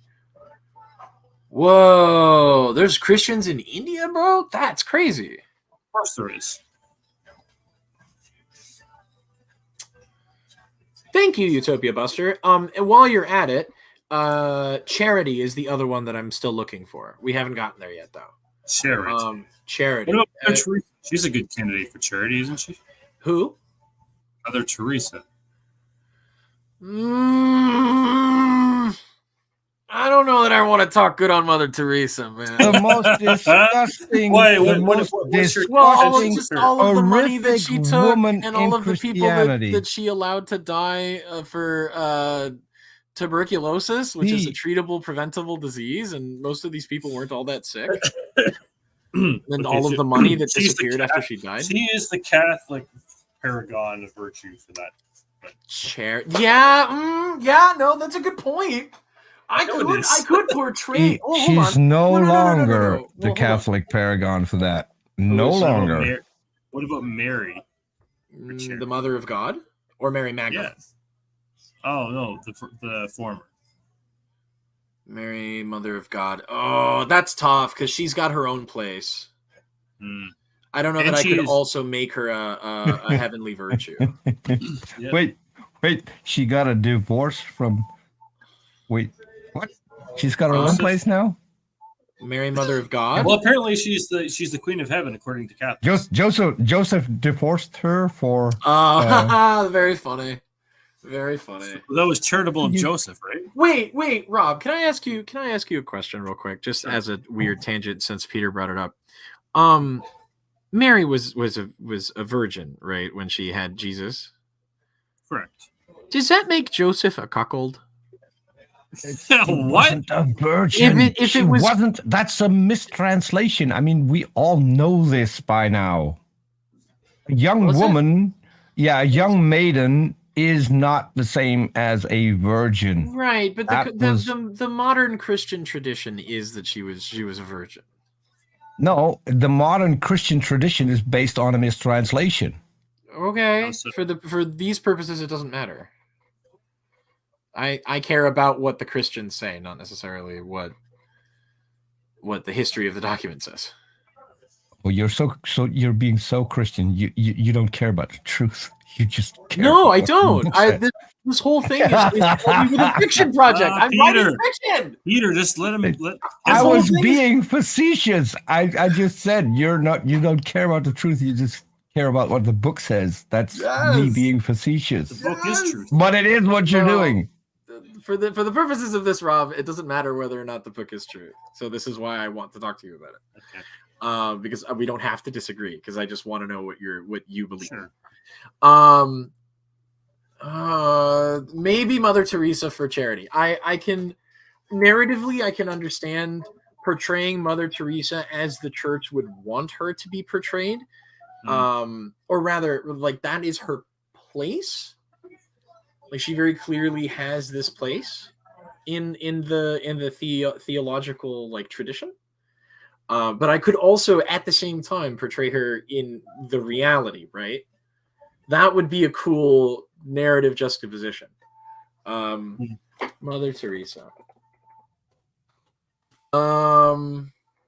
Anyone else for hope? I really didn't know what to do for this. I have to say this unquestionably. Don Bosco. Inviting Christopher Hitchens as the devil's advocate for when they wanted to sanctify Mother Teresa was the dumbest thing they could ever do. What? Just saying, What do you, What do you- Christopher how do- Hitchens? how do you think the story came out? Christopher Hitchens was the devil's advocate for the Catholic Church in the sanctification of Mother Teresa. I didn't even know And that he was a thing. Wait, hold on. What And do you mean he devil's was advocate? given everything the Catholic Church had on Mother Teresa, and he put it in a book. What? That's I how was it not came aware out. of this. That's Hold on. how it came out that none of the money that she brought in was used to build hospitals, to save people from terrible illnesses. None of that. It was all diverted elsewhere. And with her knowledge, Oh. to the point where at the end of her life, she didn't believe in God anymore. So, yeah, Not a good move, Catholic Church. You should have kept some of her letters private and not show them to Christopher Hitchens. Because what did you think was going to happen? I mean, Whoa. Yeah. That's messed up. I'm reading the wiki. I have to read this book later. This going on my reading list, despite the fact that I can't read. Okay. You can get the audiobook. I will. Yeah, that might actually be a better idea. The audiobook. Yeah. Okay. Back on topic. Hope. Utopia Buster suggested John Bosco. Let's look into John Bosco. Italian Catholic priest, educator, writer of the 19th century while working in Turin. The population suffered the ill effects of industrialization and urbanization. Interesting. Ardent devotee of Virgin Mary under the merry help of Christians. Okay, so this is a humanitarian. He's a humanitarian. Oh, one of the pioneers of mutual aid societies. Whoa, that's cool. He was beatified. He's a saint. Amazing. I will write this one down, John Bosco. Thank you, Utopia Buster. Oh, wait, was this for hope or for charity? Was this for hope or for charity? Sorry.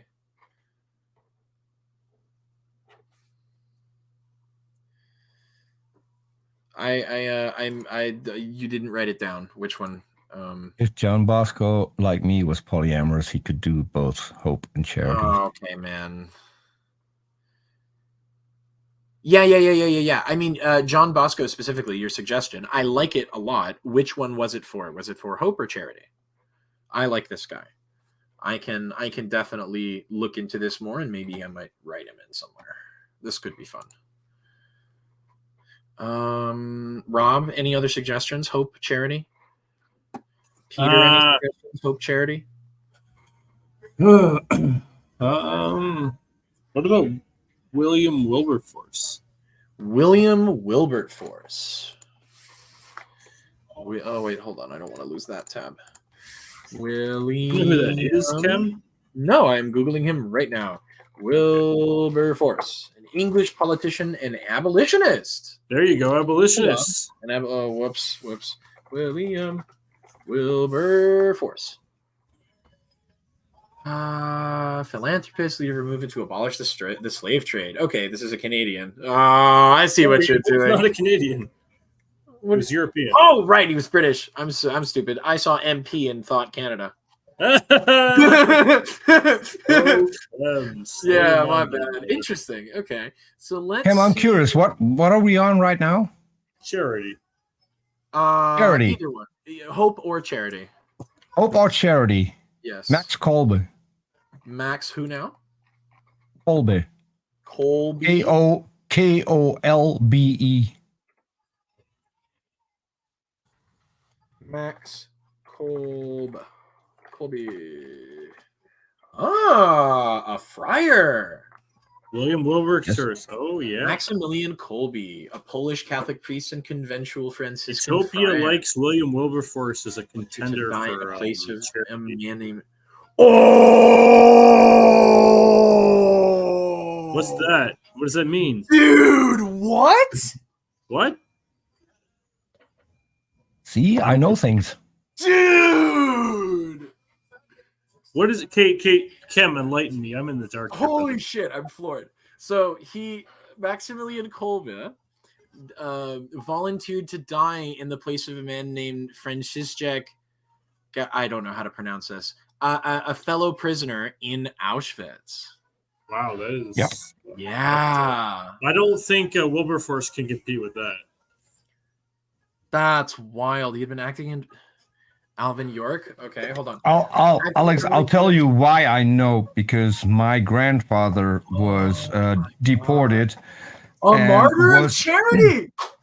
And was set to be deported to Auschwitz. The day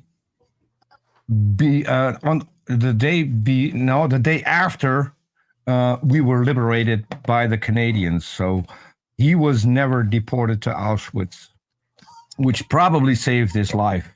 But he was destined to go on a train the next day when they liberated the concentration camp in the Netherlands. So that's how I came to do a lot of research on concentration camps. And there's a lot of things that people don't know, don't understand. People think that Auschwitz was the only one, whereas there were dozens of concentration camps. Auschwitz is just the most famous and where the most Jews got killed, I think. Let's look at Alvin York.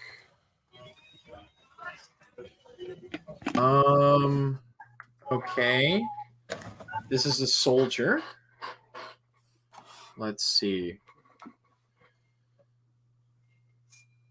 Okay, Church of Christ Christian Union. Okay, so who are these people? Oh, he's a conscientious objector. Melvin York. I don't know who that is. Yeah, that's who. I'm looking into him right now. Let's see. Legacy and Film Story. Hold on. Medal of Honor Action. Uh-oh, that's a German name. I'm suddenly concerned. Oh, Dietrich. Oh, Dietrich Bonhoeffer, of course. Dissident anti-Nazi. Very cool. Okay. I got worried there for a minute. His writings on Christianity's role in the secular. Ooh, okay. Founding member of the Confessing Church. Whoa. Very cool.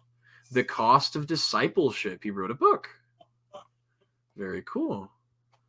Cooling vocal opposition to easy. Oh, wow. He was put in a concentration camp. Wow.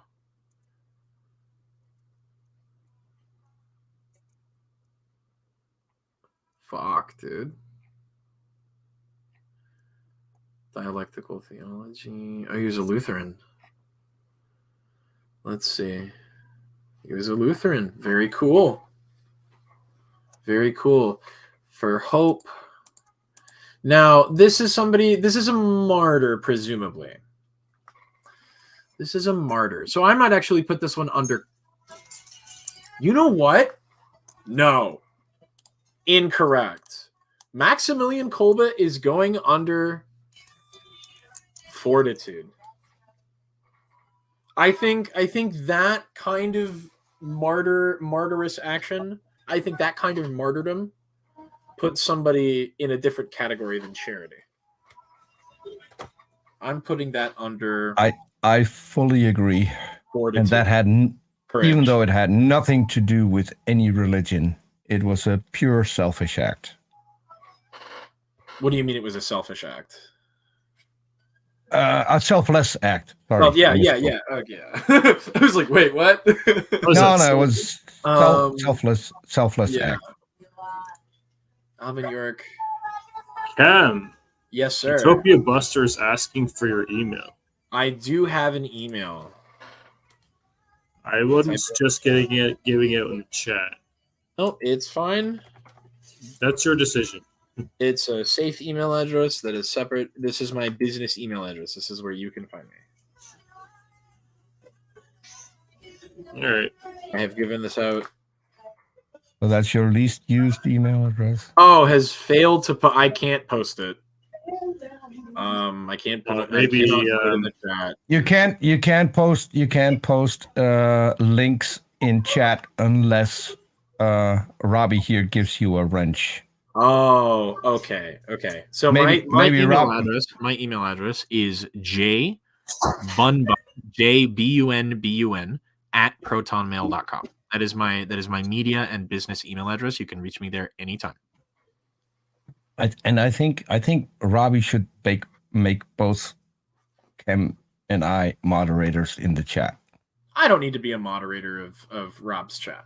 I don't need that. No, so we can post links because I'm not going to abuse it. So for instance, I'm not going to ban Utopia Buster ever or time them out because that's not according to what Rob would want. I can just send links to Rob through the private chat. You can do that. I'm cool with that. Dope, dude. Thank you very much. Let's Type see. your email address in the private chat so Rob can copy it and post it in the chat. That's fine. I Necessary. just I don't see it in the private just chat. said it into the chat. So I said it into the microphone. It is fine. Okay. Okay. I think I would like at least one more for hope and charity each, because I don't like not having super solid. Mother Teresa is interesting but not solid. And Thomas is interesting but not solid. Paragons of hope, paragons of charity. Who is a good option?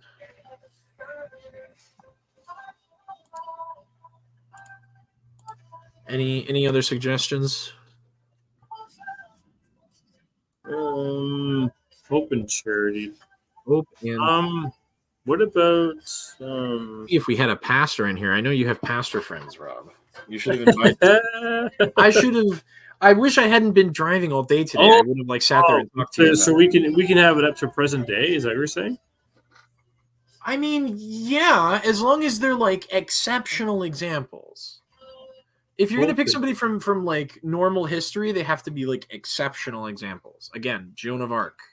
Okay. This dude, Maximilian Kolbe, massive examples. Okay, what about hope and charity?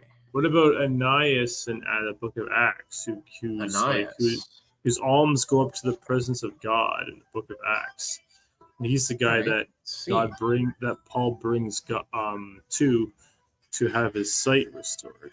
How do we spell this name? I think it's Annais. He's in the Book of Acts in the New Testament. Hold on. Ananias Bible. Oh, Ananias of Damascus. Ananias, sorry. Yeah, Ananias of Damascus. Okay, this is a saint. Yes. Interesting. Let's see. Ananias and Sapphira. No. I'm thinking about a different person, because Ananias and Sapphira were just killed by the Holy Spirit. I'm thinking about the Ananias. Hold on. These are the motherfuckers that Peter killed, right? No, this is the Holy Spirit killed. I'm talking about a different person than the one you're talking about. No, Ananias. Yeah, Peter murdered him. This is the guy. This is the dude. I'm talking about a different person. Yeah, but Ananias and Sapphira are the guys that Peter killed. Sapphira. Whatever. I never murdered anyone. Semantics. Ananias of Damascus. Here we go. Favorite of the Lord. Was a disciple of Jesus. Another disciple. Okay. Section in the Acts of the Apostles. How he was sent to Jesus to restore the sight of Saul of Tarsus. Yes. Oh, this is the guy who made Paul a born again Christian, bro. Yeah, that's one way to put it. Yeah, well, that's how it was told to me, is that Paul was the first born again Christian, because he was so enraptured by it that he decided to change his name, completely break off everything about his life. Yeah, but that's pretty common. I mean, Jesus changed Peter's name from Cephas to Peter, or Peter to Cephas. Changed. Who else he changed? Matthew. No, Matthew stayed the same. No, Matthew was Levi. That's right. Matthew went from Levi to Matthew. So it went from Sermon by Jonah to Cephas, which literally Florence translates. Nightingale. Let's see. On suggestion from Utopia Buster. Let's see. A social reformer, statistician, and founder of modern nursing. Whoa, she fought in the Crimean War. Very cool. Well, she was a nurse, but she served. Very cool. She was organized carefully in Constantinople. Whoa, an icon of Victorian culture. The lady with the lamp making rounds of wounded soldiers at night. Whoa. Very cool. A Unitarian. Does that matter?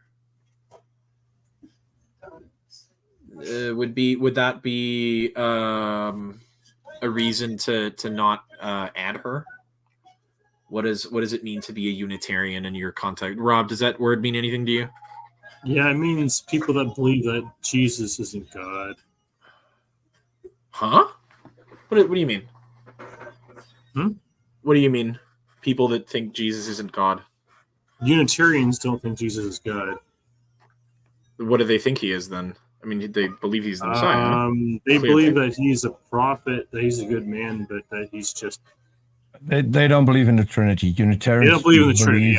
Yeah, oh, wait. Unitarian, uni means one, right? Do they? Yeah. Do they think that he's the Messiah? Yeah, but that they believe he's the Messiah, but he's just not a regular dude. Yeah, just he is the Messiah, chosen by God. He will come back eventually. He did resurrect. He's just a regular dude. Just a regular dude. Yeah. Yes. Okay. Interesting. Huh. It is, and well, I mean, it's illogical. It defies a lot of non-contradiction. And actually, that is entirely biblical. Unlike the Trinity, which was invented by the Vatican in order to circumvent Jesus breaking the first commandment. How would Jesus? Oh, because if Jesus says he's God, then he's breaking the first commandment, right? Yeah. Jesus said you can only get to the Father through me, which means that Jesus was a God placing himself before God. Well, which what about John the Catholic Church couldn't have, right? And that's all in the Bible. It's entirely biblical. Okay, Peter, you're derailing the conversation again. For the purposes of what I'm doing, it doesn't really matter as long as she was a Christian of some sort or a member of an Abrahamic religion, but more specifically a Christian. She is an acceptable. I also wasn't derailing the conversation. I was explaining what the Unitarian Church believes and why they believe it. And also, I was going to make note, Rob, that the Trinity is a Catholic invention.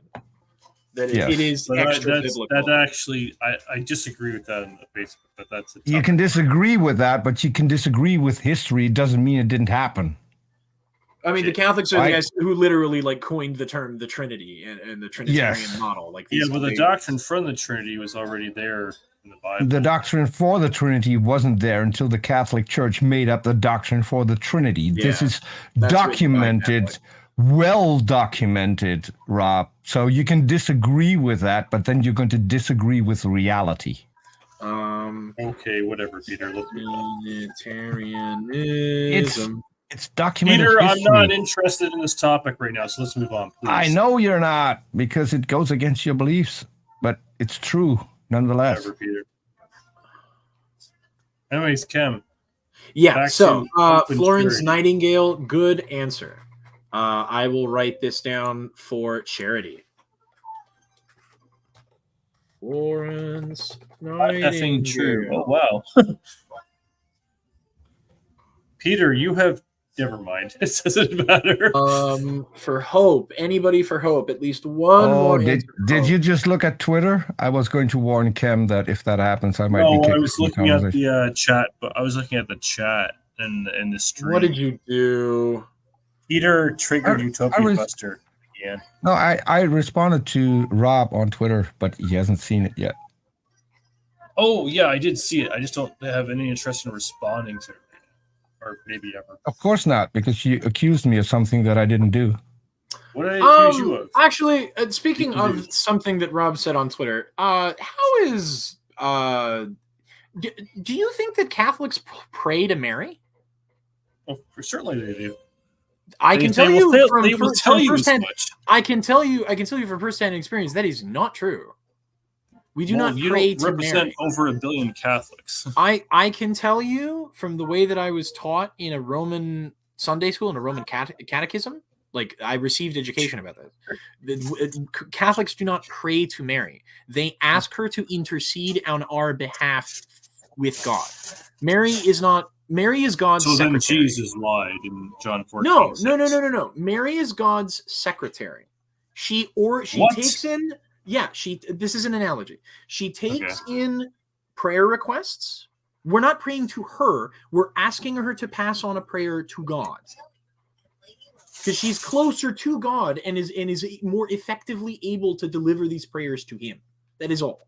She is God's secretary. We don't pray to her. We don't see her as God or as on the same level as God. Nobody is worshiping Mary.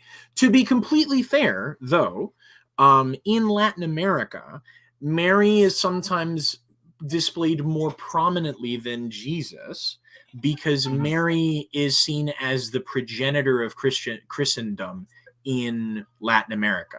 Like the image of the Mother Mary and the baby Jesus is the thing that stuck in the local like conception of Christendom. So yes, they talk about Jesus and they pray to Jesus, right? But they ask Mother Mary to pass stuff on to either Jesus or God or the necessary saints, right? Who can do stuff more effectively, right? She's God's secretary. That's it. It may look like they're worshiping her, but they're not. Christian anarchist. Uh-oh. And disagree with that. That's what I know about it too. Yeah.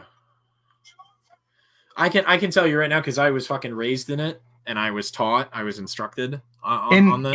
In Rob's defense, that is not how Protestants Protestants, I don't know where this idea comes from in the Protestant conception that that's what Catholics are doing, because it's very clear that that's not. And any Catholic who's honest about what they believe in, I can answer that. What's up? Answer that. If you can make another religion look bad, yours will look better. That's the reason. The only reason. I don't understand what the animosity is, because essentially Martin Luther's only real complaint was that the church was corrupt and was trying to use the Bible. I agree, but like, when you from there get to what now is probably the biggest influence, which is the Southern Baptists, they have a completely different agenda. Well, but that has to do with, again, the history of the Anglican Church with the Catholic split, right? That's less about, because the Baptist tradition comes from Europe. I'm talking specifically about the Southern Baptist, which is an offshoot from the Baptists, which is probably the most fundamental offshoot of Baptism. Utopia Buster, very important question. Do you follow speed limits? I need to know that. No, Utopia Buster, I need to know. Do you follow posted speed limit signs whenever on the road and not being directly observed by police officers? I can understand not wanting to get in trouble, but if you follow speed limit laws, you're not a real anarchist. Sorry. Who is Phantom X11? Who is this person? Oh, I know Phantom from Discord with London Challenge. Nice. Welcome to the chat, Phantom. What's up, Phantom? Phantom. Yeah, I know him from the Discord channel. Do you read the Bible? Are you a fan of the Bible? Please, why are you talking like that? Please type in chat any characters or figures from biblical or Christian literature, be it Old Testament, New Testament, saints, martyrs, anyone notable from Christian history. Of that anymore, Phantom, sorry. Uh-oh. You've excommunicated yourself from the London Storm Discord thing. Oh, do we have drama? There's trouble in apparently dystopia. Oh. It's not political anarchy? A little bit. Oh, is this a theological position? Whoops. I thought this was a political position. No, you don't read the Bible anymore. Okay. Anyone who you think from Christendom that you might say exemplifies best the value and the virtue of hope, please type it in the chat. I'm working on a little fiction project, and I would really like to know who I should be looking into for that. Who to nominate? Who would you nominate as the heavenly virtue of hope.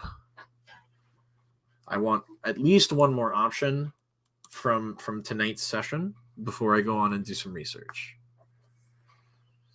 I want to get this right. I want to do it correctly. That's a noble. You'll be surprised to know. I'll give you another little tidbit since we're just chatting between good friends. That a Mormon makes an appearance in this narrative that I'm crafting, and I get to use a very fun. I get to use a cool prop and a cool character. I get an additional character as what's it called? As a corollary object, as a secondary object.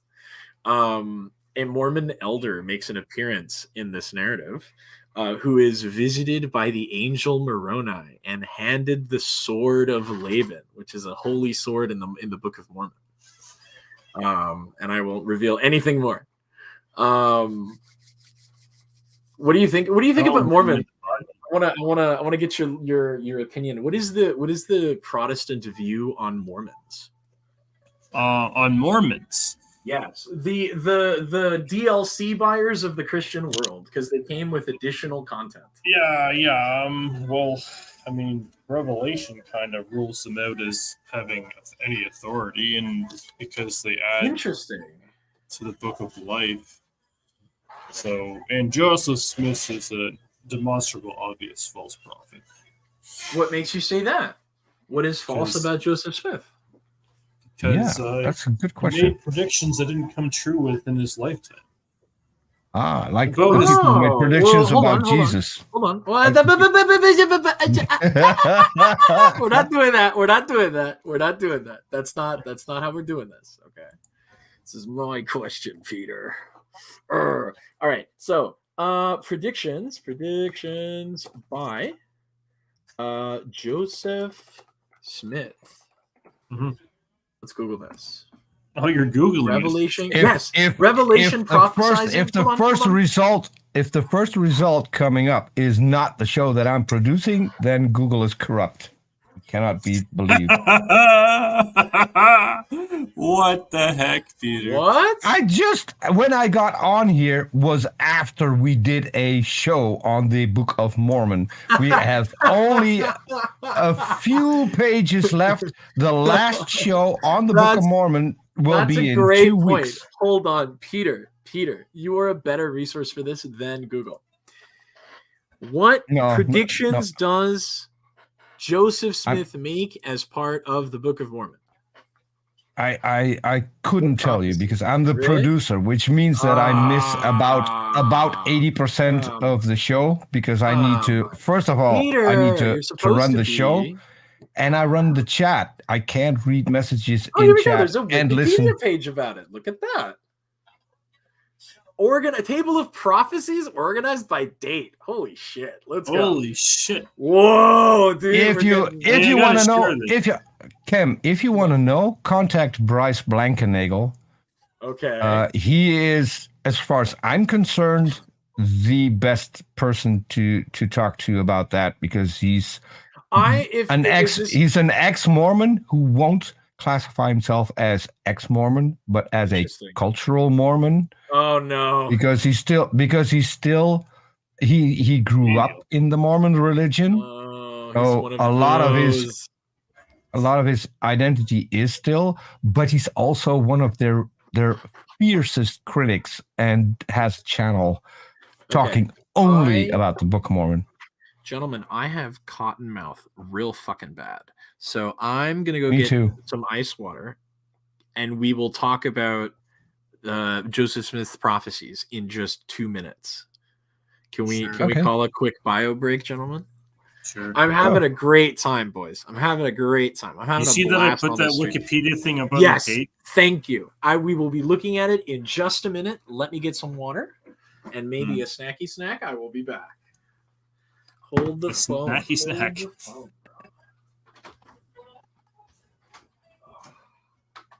Mere Christianity. That's a really good book, actually. Yeah, it isn't. Because Peter said so? No, because it was written by C.S. Lewis. What's wrong with that? Google C.S. Lewis and see what his critics have to say about him, and then go with that. Don't ever go with anything I tell you, Rob. I've told you this before. I'll tell you again. If I make a claim, instead of just believing me or disbelieving me, check whether or not my claim is accurate. If it's not, get back to me. If it is, take it to heart. Okay, that's fair. I would say the same applies to me.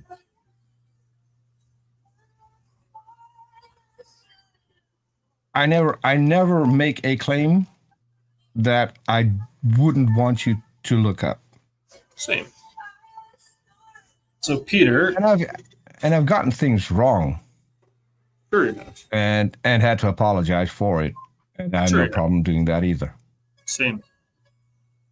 Peter, what do you think of the unabridged version of all 7 books of the Chronicles of Narnia by C.S. Lewis? I watched one movie and I didn't find it entertaining, so I was asking you about the books. Yeah, so I never even bothered with the books or any other sequels. Good. Missing out, man. Well, it might be. I mean, I have at least I think I have more important things to spend my time on. Okay, well, Peter, I'm gonna grab a drink of water. I'll be right back. It's just me. Are you sure you want to do that? Yeah, I mean, you can talk to this. No, I have this thing called a conscience, so I can't abuse your trust in leaving me alone on your channel and then get you either thrown off of YouTube or do something terrible. I'm not going to do that. So now it's just me. Okay. Well, I can plug my own channel, so we're going to have a Christian back on the channel soon. He's a young earth creationist. He's a nice guy to talk to. Calls himself God's servant. He's in Onrosh chat a lot. And we've had a good conversation already, and so he's going to come back with his topic of choice, which I really hope will be involving questioning me, because somehow that never happens. But gentlemen, I have returned. I have returned. And so he returns. And so he returns. Let's talk Joseph Smith. Rob, are you ready? Where is Rob? Rob is going to get something to drink too. Oh, hell yeah. Based. I have. All right, I'm back. Like a good Mexican, I have hot chips and a mango. Oh, dude, now I'm hungry. Damn you. Hell yeah, bro. We're having a snacky snack here while we're having a fucking chat about Joseph Smith. So, Rob, prophecies. Let's talk prophecies. Yes.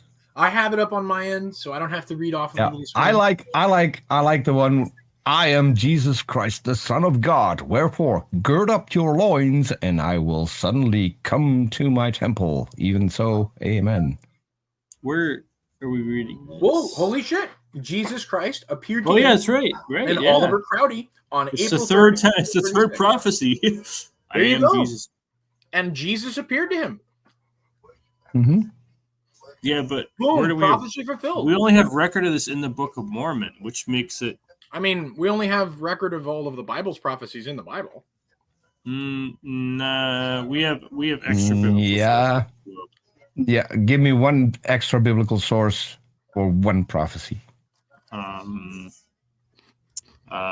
Extra biblical source. What's his name? Ignatius. Huh? What? Ignatius. I think you're talking about Ignatius, but so what? Ignatius. What was he referring to, and Ignatius how is he an extra biblical source? Ignatius of Antioch. He referred to Jesus. There's a lot of Ignatius. I can't. Sorry, I can't hear you guys. Yeah, which Ignatius are you talking about? Which Ignatius are you talking about? The second century Jewish historian. Hold on. So Ignatius second century second century. Hmm. That's about 200 years after Jesus died. He died No, the circa second 108 century or starts in 140. 180. Not true. It does. Oh, yeah, no, it does. You're right. Never mind. I'm stupid. I know. Second century makes it almost 200 years after Jesus died, and he is an extra biblical source. Okay. For what now? He died circa 108 to 140 CE Which Ignatius? of Antioch. Which is the one? But which one is Rob referring to? The one that Cambridge is referring Ignatius of Antioch. And what did he claim, Rob? Yeah, what's his deal? to. He claimed that Jesus was. He basically claimed what the Bible said was true, to paraphrase. And that He basically- Ignatius, sorry. Okay, well, Hold on. We're not Ignatius. talking about whether he claimed that the Bible was true. We're talking about a specific prophecy. Which prophecy? yeah, You brought up his name. So he And talked about a Ignatius, specific right. prophecy, which makes him an extra biblical source for that being fulfilled. Which prophecy specifically?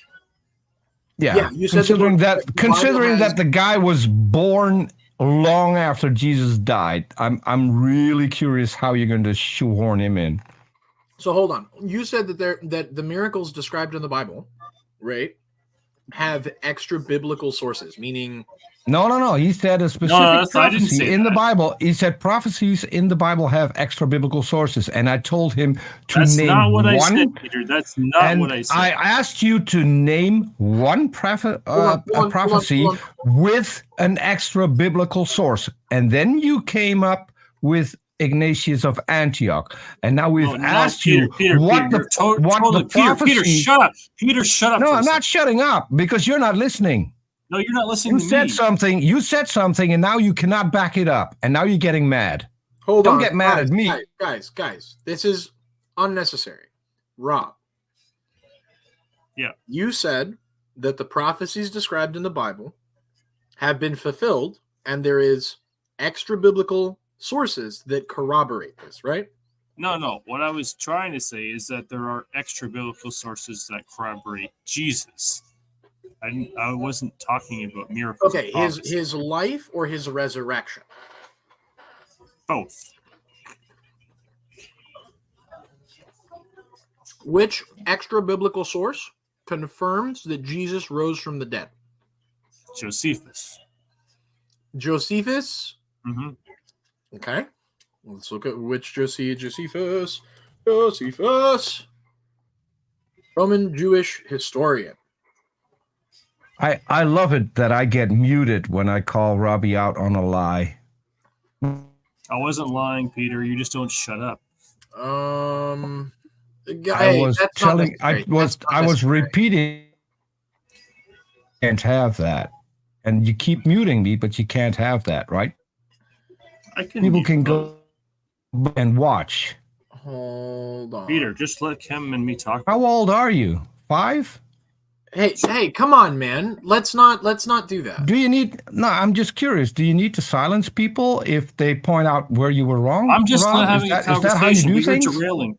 You're derailing. I'm for not the conversation. derailing. You are derailing it right now, you moron. I asked you a specific question. Not Didn't cool. And you answered, and now you want to lie about what you answered. I'm not lying. That's not You cool. misunderstood me, Peter. No, I didn't misunderstand. The only thing possible is that you misunderstood me and gave the wrong answer, because I asked you specifically, name one prophecy Thank you, Phantom. Thank and the extra biblical source it had. And I your did not answer hear was the word Ignatius. prophecy. I And did not your hear the answer word- was, I did not Well, hear the I word told prophecy you- I because told you guys you, were Rob. talking over each other. no, I told you to get headphones, and you are now currently not wearing headphones. How do I know this? Because I know what happens if people join and don't wear headphones. Well, then you're not connected. I don't give a shit. All right. You should listen better. You should listen. So Whoa, man. Hey, dude, why are we doing that? Because he doesn't want to stop talking, and I'm just fed up. All right. And this is not about Peter, anyways. This is about you want to talk about the virtues. Yeah. In the future, Rob, it's generally not good to, even if you're upset and the other person did it first, we don't insult people. That's just not nice, and it's not productive to try to calm the situation down. All right, let's Jesus get back say? onto Turn the other cheek. Okay, let's just back on top. So we're talking about Josephus attesting to the resurrection of Jesus, which Phantom is claiming is a later interpolation. He wrote the extant manuscripts of Antiquities of the Jews. Contain two references to Jesus and one reference to John. Jesus was the Messiah. Oh, interesting. The Testimonium Flavium. Nearly all modern scholars reject the authenticity of this passage in its present form. The most nonetheless hold it as authentic, nucleus reflecting life and execution. Okay, well, the Testimonium Flavianum. Flavianum.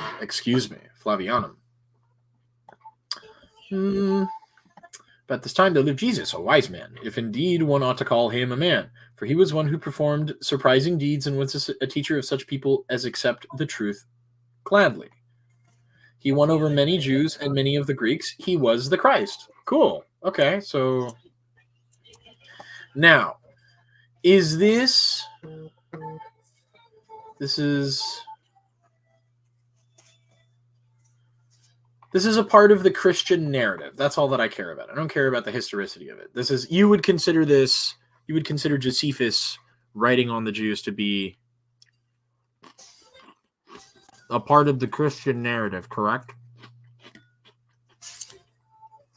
I would say it. Would you consider him outside of the faith? Yes, for sure. He was not a Christian. He was a Jewish historian. He was not a Christian. Yeah, this is true what Utopia Buster had written. I mean, sorry. That's not what the Testimonium Flavinium says. Yeah, but we're talking about the testimony of Josephus, not the testimony of that's the book. That's the book he wrote, dude. That's where I was talking about a specific thing that he mentioned that Christ. Yeah, that's where he mentions it. That's where he mentions it. Kim, listen for a second. Kim, listen for a second.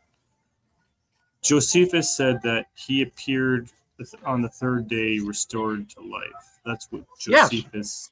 Yes, he said it in the Antiquities of the Jews, otherwise known as the Testimonium Flavinium. Okay, all right, fair enough. But how do you?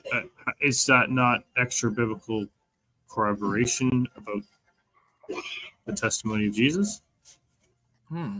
Yes, Okay, that would be correct. As far as you're concerned, yes. I will accept that this seems to me like this is a part of the Christian narrative. Yeah, sure. Yeah, I would agree with that. Okay. Now, very important that the Book of Mormon. Hey, man, Peter, come on, dude. Why are we continuing to do this? The fighting is not productive, dude. Anyway, Rob. Okay, dude. You guys, it's just tit for tat with you guys. It's just tit for tat with you guys. Come on, man. I put him in a timeout. What did we put him in a say? timeout. You banned him. I can see it. Why did you ban him? I did not ban him. I put him in a timeout. I can see it right there in the chat. Dumpster Fires was banned and their comments were removed. It's right there. No, dude. I put him in a timeout. Oh, I tried to put him in timeout. I did not try to ban him. Oh my god. That's a technicality. That's my fault. I tried to put him in timeout, not on a ban. I try to put him on timeout. The Book of Honestly. Mormon, begins with Another Oh, testament, another testament of Jesus Christ. no. The Book of Mormon begins right before you get to any of the writing. It begins with like a letter that's signed by a bunch of independent people who were not Mormons, who were then presented with the plates, and they all agreed that it could not have possibly been made by men, right? Mhm.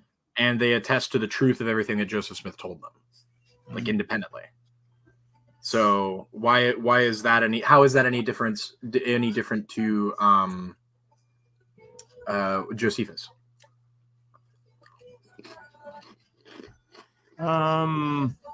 Say that again. Okay, so the Book of Mormon begins with 2 letters attesting to the validity and authenticity of everything that's contained within the Book of Mormon by a bunch of people who were not Mormons at the time that they were presented with all of this by Joseph Smith. So they saw the plates, they saw all of the first-hand writings, they saw all of it, and they attested to the truth and divine inspiration of all of it. How is that any different than Josephus? If anything, Joseph Smith has more people who say that his stuff is true that are not Mormons. Yeah, but truth is not by consensus.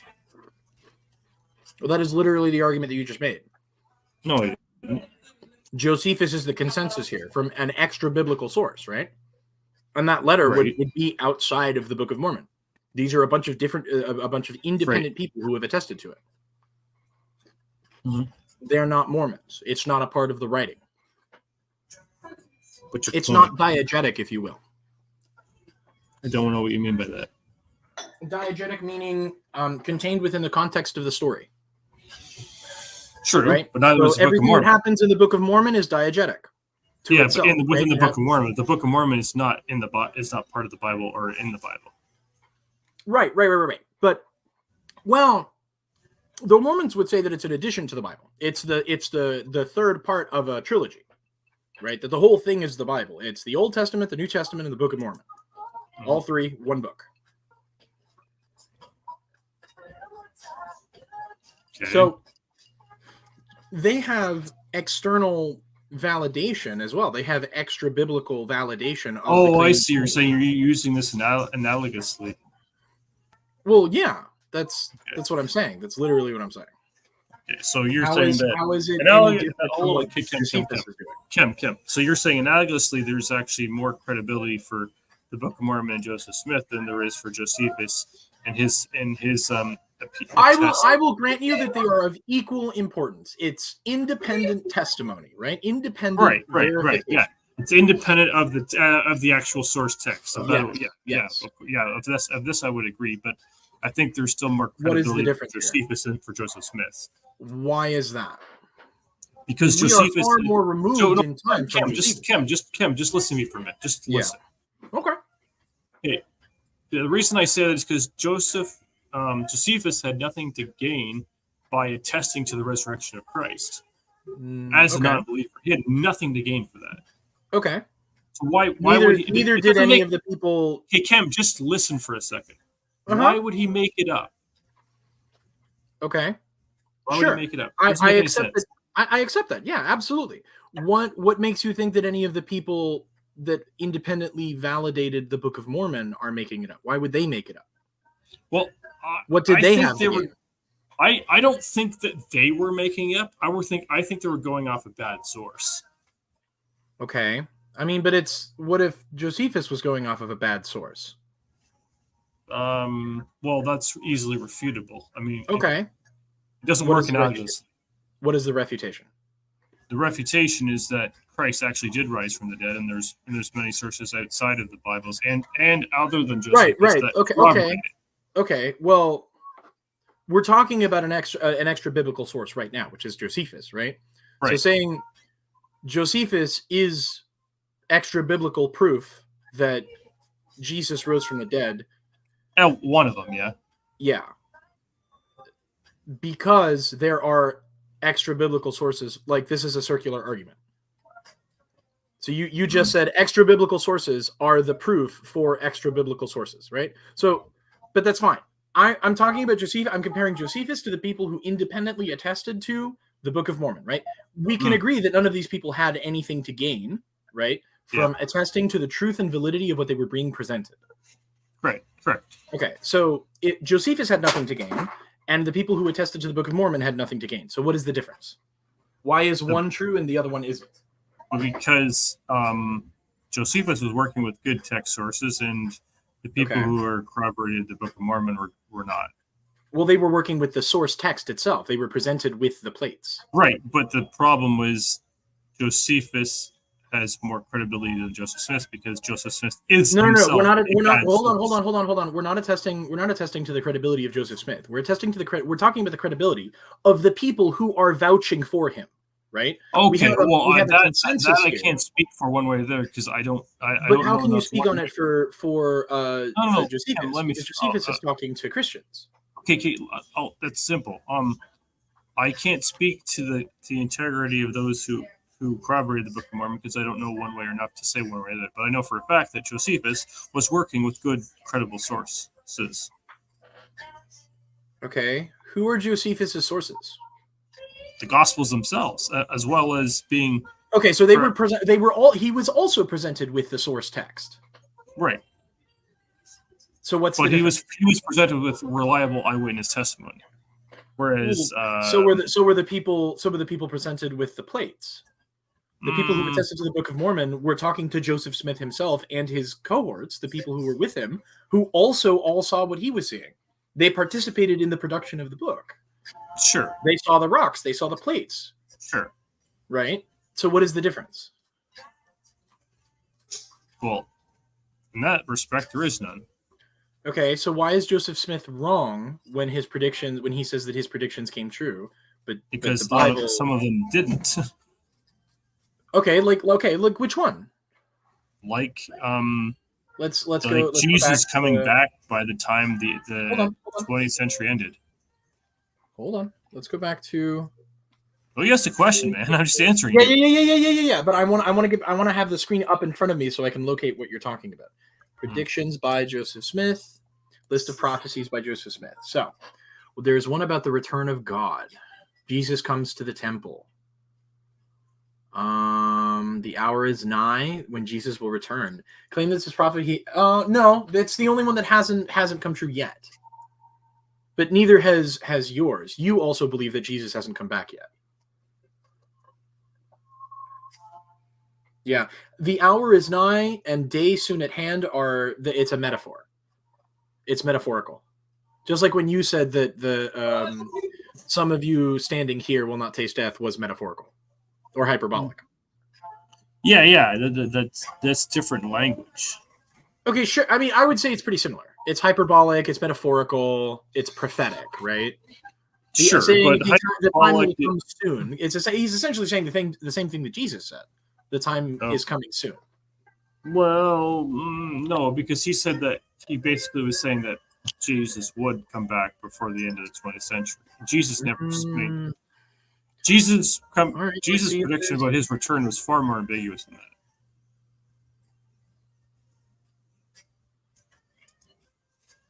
In terms of like the actual date and time.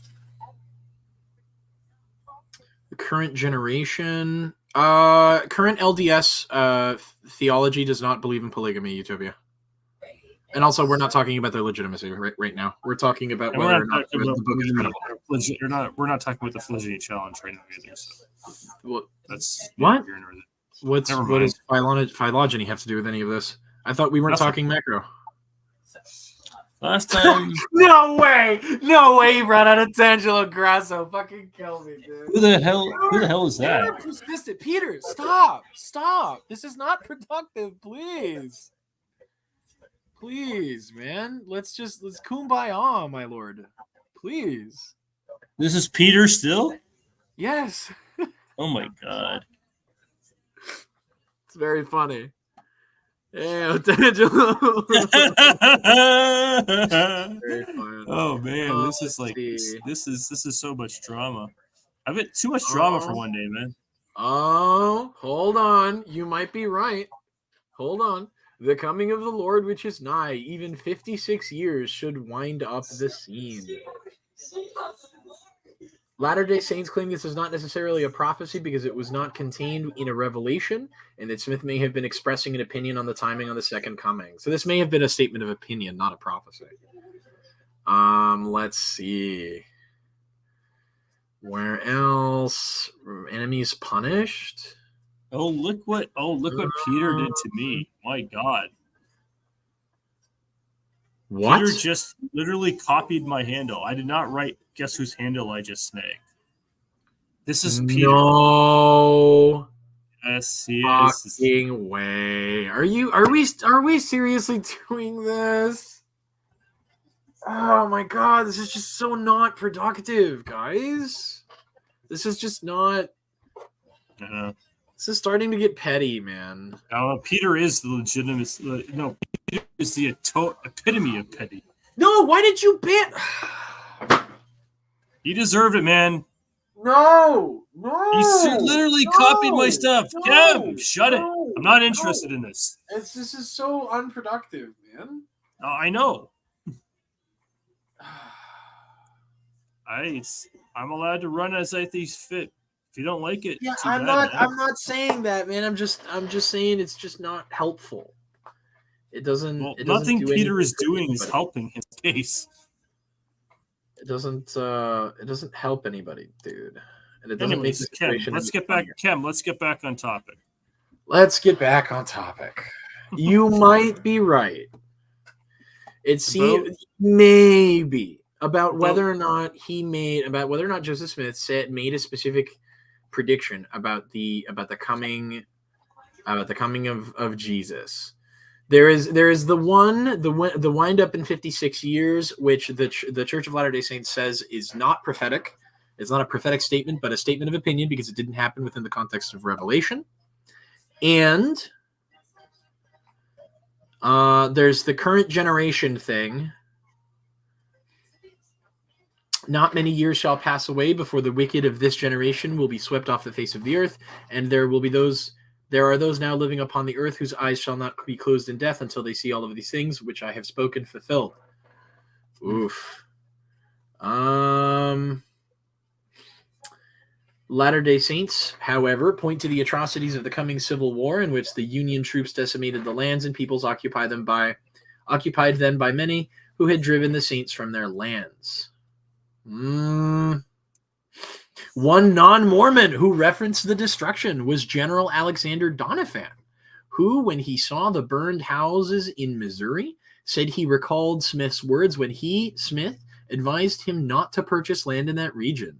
Quote, "The fields and farms and houses will be destroyed. Only the chimneys will be left to mark the desolation," Smith said. Later, Doniphan observed, "In the spring of 1862, my regiment went south, and at the time Order Number 11 was issued. When I went down to the Blue River, we found houses, barns, outbuildings nearly all burned down and nothing left standing but the chimneys." Damn! Hold on. That's kind of a point for Joseph Smith right there, dude. He foresaw a specific raid during the Civil War. Interesting. Well, Utopia, do you have actually, let me rephrase that before I even say it. I know, I guess, why you don't like polygamy. What the fuck? I know. Wait a minute. I just remembered that. What's up with the Christian stance on polygamy? Why do you guys not like polygamy, though it's very often in the Old Testament? It was never God's ideal. Where does it say that? Oh, it said it in.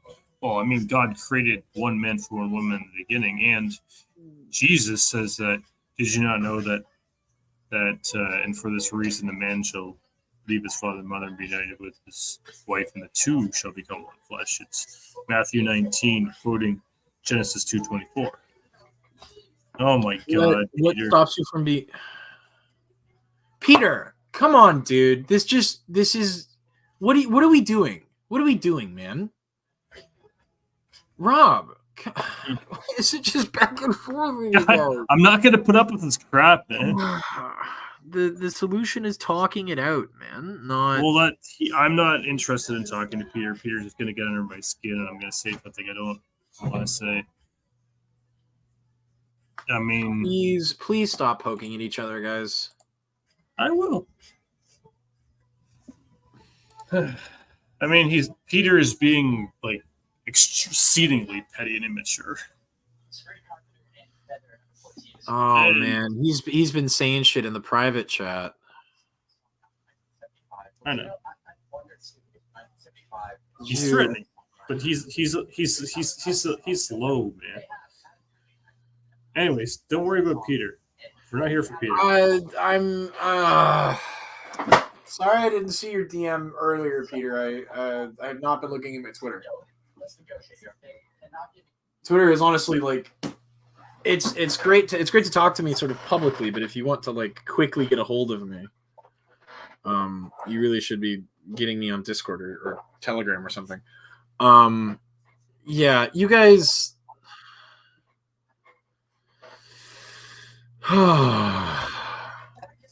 boys, we don't need to have this kind of antagonism. This is exactly the thing that I'm trying to avoid. I don't like antagonism. We're not enemies. We don't have to be fighting. We just have differences of opinions, boys. And not everything has to be a controversial, pokey statement. Okay. All right, Utopia. Atheists do not walk around calling people liars. That's not what we do. Okay.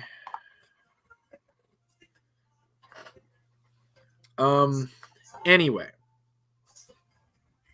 that's been debunked. What has been debunked? Debunked. The debunker. Okay. Okay. Let's see. Yeah, so basically the only real thing that he said, that Joseph Smith said about the second coming, is the hour is nigh and day soon at hand, and maybe if you don't want to believe the explanations that the LDS Church gives about the current generation statement, and the wind up in 56 years statement. One of which is at least confirmed to not be revelational in nature. And so therefore maybe not even prophetic. But there is indication here.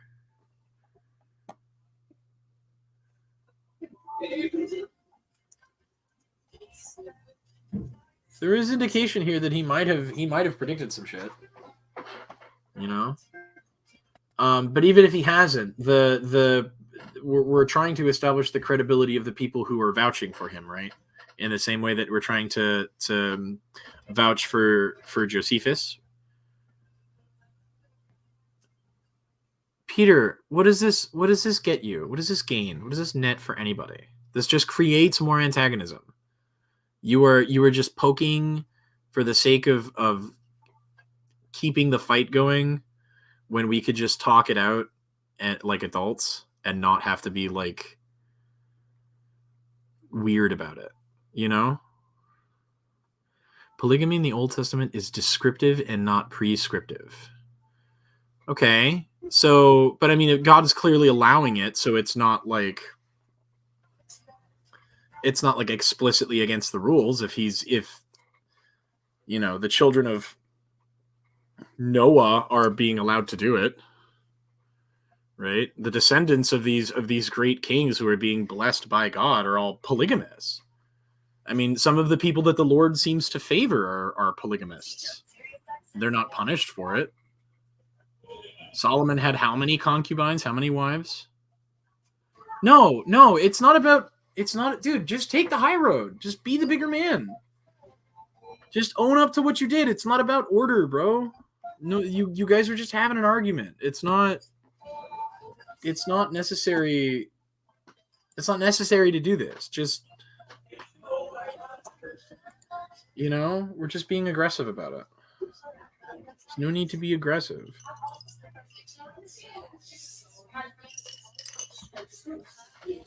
I agree. Anyway, Utopia Buster. Plenty of people in the Old Testament that God really likes and favors are polygamists. So maybe it's not prescriptive, but not it's prescriptive. yeah, sure. But again, at best, permissible. At worst, not explicitly condemned. So there is no reason to say that polygamy is like a non-Christian thing. What I don't know if this is Utopia Buster or Peter copying him. No, it's gotta be Utopia Buster saying it. Peter wouldn't say this. I don't know. Anyways. But Rob, respond to that. How do you feel about the fact that the Old Testament does not explicitly condemn polygamy? Well, I think you can see the how do you say the consequences of the polygamous relationships in the Old Testament, even though it's not explicitly condemned. I mean, you have obvious familial dysfunction. The outcome, one could also make the argument, right, that all of the people who are favored, most of the people who are favored in the Bible are polygamists. All of God's favorite people seem to be polygamists. Yeah. With the exception of Jesus, I guess, who's married to the church, traditionally speaking. But I am still saying that's like Utopia Buster said, I think that's still prescriptive, not prescriptive. And I think sure. Jesus but when you say that like polygamy is that the Bible is against polygamy, right? Because you would agree with that statement. Yeah, I would. I mean, on the face of it, yeah, for sure. Yeah. Because Jesus affirmed the one man, one woman covenant relationship in Matthew 5. Sure, but in 19 in affirming Genesis 2:24. Sure, but in doing so does not discount or discourage or condemn polygamy. There is no explicit condemnation of polygamy. Well, I mean, yes and no. I mean, like you can make the argument that Jesus is by default condemning all other sexual relationships outside the one man, one woman covenant relationship. By default. No, I don't think that's the case. I think that's that's you jumping the gun. Saying I like white dogs does not mean I don't like black dogs. It just means I like. Of course, but that's different. Jesus is saying that God intended always for one man or woman to be together to the exclusion of all others, Kim. To the exclusion of all others. Well, let's figure this out. Do you have the chapter and verse here? Yeah, let me. Because I'm genuinely interested in this. Matthew. Hey, let me pull this up for a second, Kim. Matthew. It's in Matthew chapter 19. 19. Yeah, I'm not sure that the actual verses yet. I'm reading from the New International just for reference. It's the nicest flow. Let's see. Is it lawful for? Oh, here it is. His wife. Here it is. Matthew 19, 8 to. Oh no, sorry. That's somewhere else.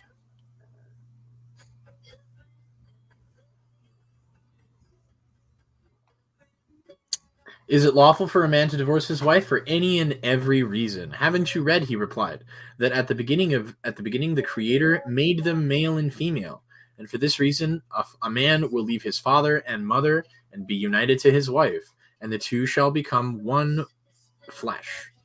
So they are no longer two, but one flesh. Therefore, what God has joined together, let no one separate. This is about divorce. This is not about Peter. That none of this is helpful or productive. I don't think it's going to make Rob change his mind or apologize to you. I think you guys should just talk.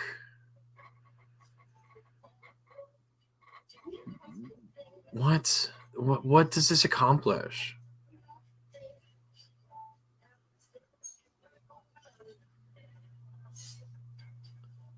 Opportunity? I don't know. I think you're just you've got too much stock in this, Peter. This is just not none of this helps. It's just antagonism. Anyway, Rob, this passage is about divorce. This has nothing to do with monogamy. Right. But Jesus is clarifying something about marriage concerning divorce that shouldn't have happened in the first about a marriage. They're specifically the Pharisees are talking about a marriage, a specific kind of marriage. Right, and Jesus is clarifying that a marriage is Genesis 2:24. No. Well, yes.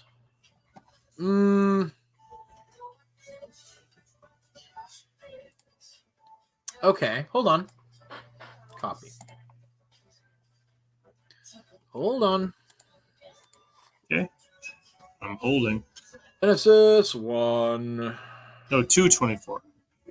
No, the citation here says it's referencing Genesis 1:27.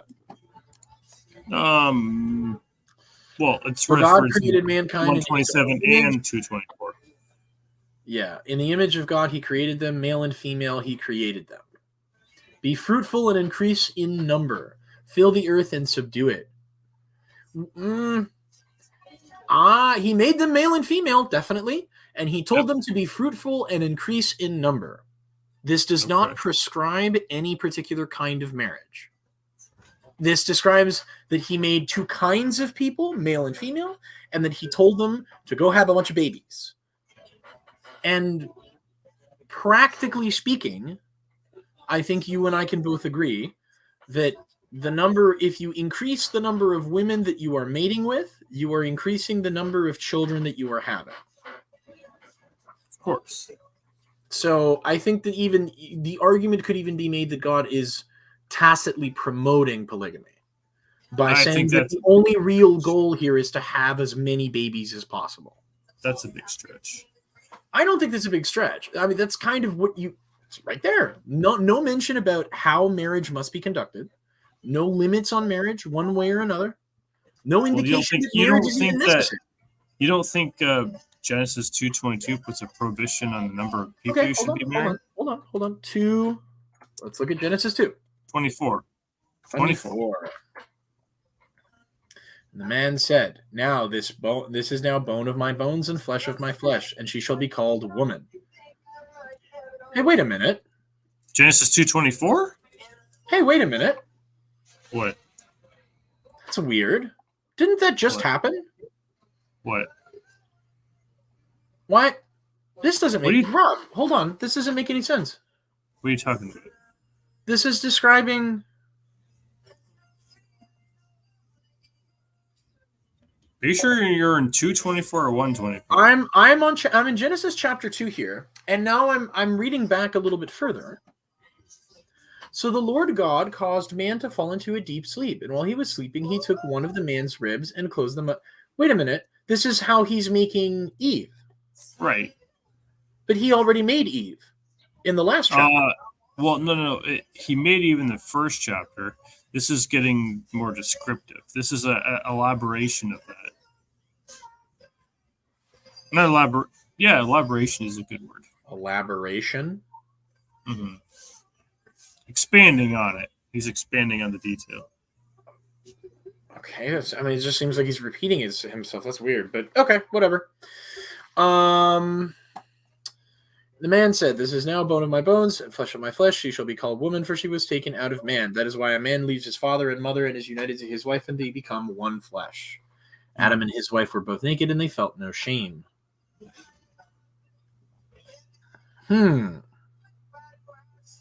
He's united to his wife. Does this make an explicit?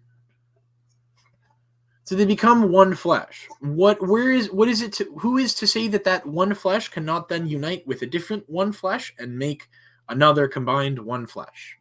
Well, that's kind of the implication of these implication texts, as far as I'm concerned. Yeah, right. So, I mean, if they become one flesh, then they can just go get with somebody else now, right? Because they unite with another person and then become one flesh again. Yeah, This but, doesn't set any limits. This just says how the process happens. I So mean, even if you have no sense, then yeah, you could say it sets limits. If you No, have any sense, no. Let's just look at it here. That is why a man leaves his father and mother and is united to his wife, and they become one flesh. This is describing how a marriage happens. This doesn't say anything about limits to marriage. Well, you'd have to have some common sense. You'd have to defy common sense to throw that out the window. What do you mean? That's what it there. Where is the explicit limit? The explicit limit is being It's just reasonable, describing rational, logical. how one man and one woman come together in a relationship, right? Yeah. In a marriage. To the exclusion of all others. Where is the exclusion? It's implicit. Implicit? Implicit where? in the text. I don't see. Where are you seeing this? That's why it's called implicit, Ken. Yeah. How are you making this if I'm joined to my wife, Cam, if I'm Yeah. joined to my wife, the Does implicit. that stop you from joining from anybody Cam, else? just listen so I don't have to repeat myself. Sure. If I marry a woman, the implication is that I'm faithful to her to the exclusion of all others. That's the implication of the text. Yeah, but what would stop you from marrying another woman that you're also Well, then I'm loyal engaged to in the polygamous exclusion of all others? relationships. No. Well, yeah, by definition, or adulterous relationships. No, or you're married to her. extramarital. She's your wife. What? She's also your wife. It's fine. Adultery is having sex outside of marriage, Rob. Right? But if you're married to that other woman, then it's fine. Well, That's not adultery. I can't even legally do that where I live. I can only be That's a married shame. to one person. That's a shame. Why? Because you should have the right to marry whoever and how many people you want. The government should have no say in who you can marry. Says who? It says the concept of liberty. I don't think that According the to government who? should be in the business of regulating marriage. Marriage is a religious thing. But who's by what authority? My personal conception of what liberty means to me. I am against the idea of a government regulating the concept of marriage. I believe that marriage is a religious ritual. Like explicitly. There is no secular institution of marriage, so the government has no say about it. It should be left to the churches individually to who they want to marry. So any Joe Schmo should be able to set up a marriage and be like, hey, come get married here. I don't care. It's none of my business. That's a religious belief. Solomon had at least several concubines, if not multiple wives. So did Abraham. Yeah. God. So I mean, certainly, there is no restriction on having multiple wives. Just that you must be married, which I will accept. Sure. I mean, you can be married to multiple people here. Okay. Because it doesn't say you can't. Yeah. I mean, I don't. It doesn't say you can't. I'm going to say it one more time, and then I'm not going to repeat it again. It's implicit in the text. I understand that you say that it's implicit. I want to know where the implication is, though. How are you leave my father and mother and be united with his wife or my wife? Yeah, and they become one. And flesh. the two shall become how many flesh? One. Yeah, sure. Okay. Sure. But what does that? Where is the limitation there? This is just describing how a marriage comes together, Rob. Which I will accept. This is fine. This is a description of marriage. Right, well, the two shall become one flesh. The exclusion of others is implicit. There is no exclusion here, though. It's implicit. It's implicit. But where is the implication, Rob? The two become one. The two. I don't. I think you're reading something into this that isn't in the text. I don't see. Oh, I agree. Let's agree to disagree. And again, plenty of people in the Old Testament had multiple wives. I think even maybe somebody in the New Testament had multiple wives. I don't dispute that. Oh, the New Testament? Yeah, I think so. Hold on. Polygamy in the New Testament. Oh, unfortunate. There are no references. Hold on.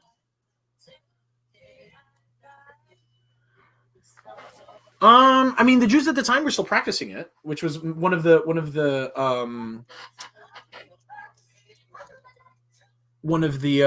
contentions with the Romans at the time, because the Romans were explicitly monogamous. This is apparently part of the early tension between the church because many Christians were Jewish, or sorry, many Christians were polygamous at the time. Oof. Peter is obsessed. This just isn't helpful. No, it's not.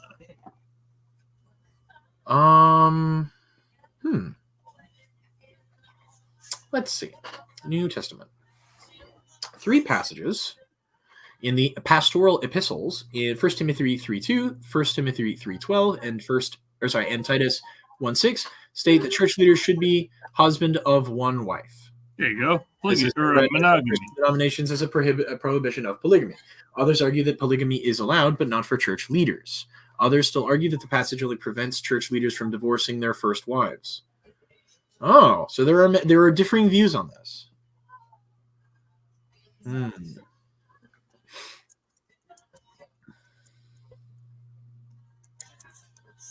Yeah, I suppose. Let's see.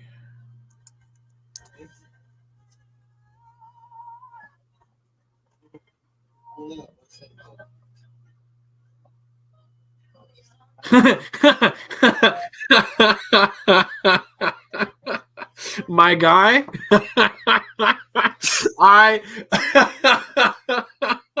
it's funny that you should say that. I have experienced it firsthand. You are 100% correct. It helps when they both work, though. At first, I was confused about what you were laughing about. Oh my goodness! You're laughing about you were laughing about this comment, right? Yeah. I see. Which is funny because I experienced the exact thing that he's hinting at here. It's very true. Yeah, here we go. This is the primary issue. Polygamists do not dispute that in marriage two shall be one flesh. They only disagree with the idea that a married man can only be one flesh with one woman. Assuming the man is married, the act of man becoming one flesh with a harlot apparently does not negate his being one flesh with the wife. Interesting. Further, if a man is married and he and his wife are one flesh, to add another wife would be that a new wife becomes one flesh with a man and his current wife. Yeah, there you go. Huh. Okay, so let's look at the passages that they're citing. 1 Timothy.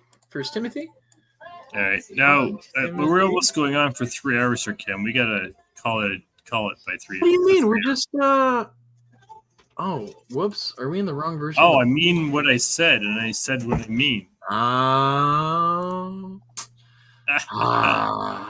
on, man. We're just getting into it, man. We're having a great dude. This is almost going on for 3 hours. Yeah, who cares? Let's go for 7. Are you out of your mind? Nah, dude. I just love having conversations about this stuff. I do too, but I need this thing called sleep too, man. You can sleep when you're dead. You are androgynous, aren't you, Kim? What?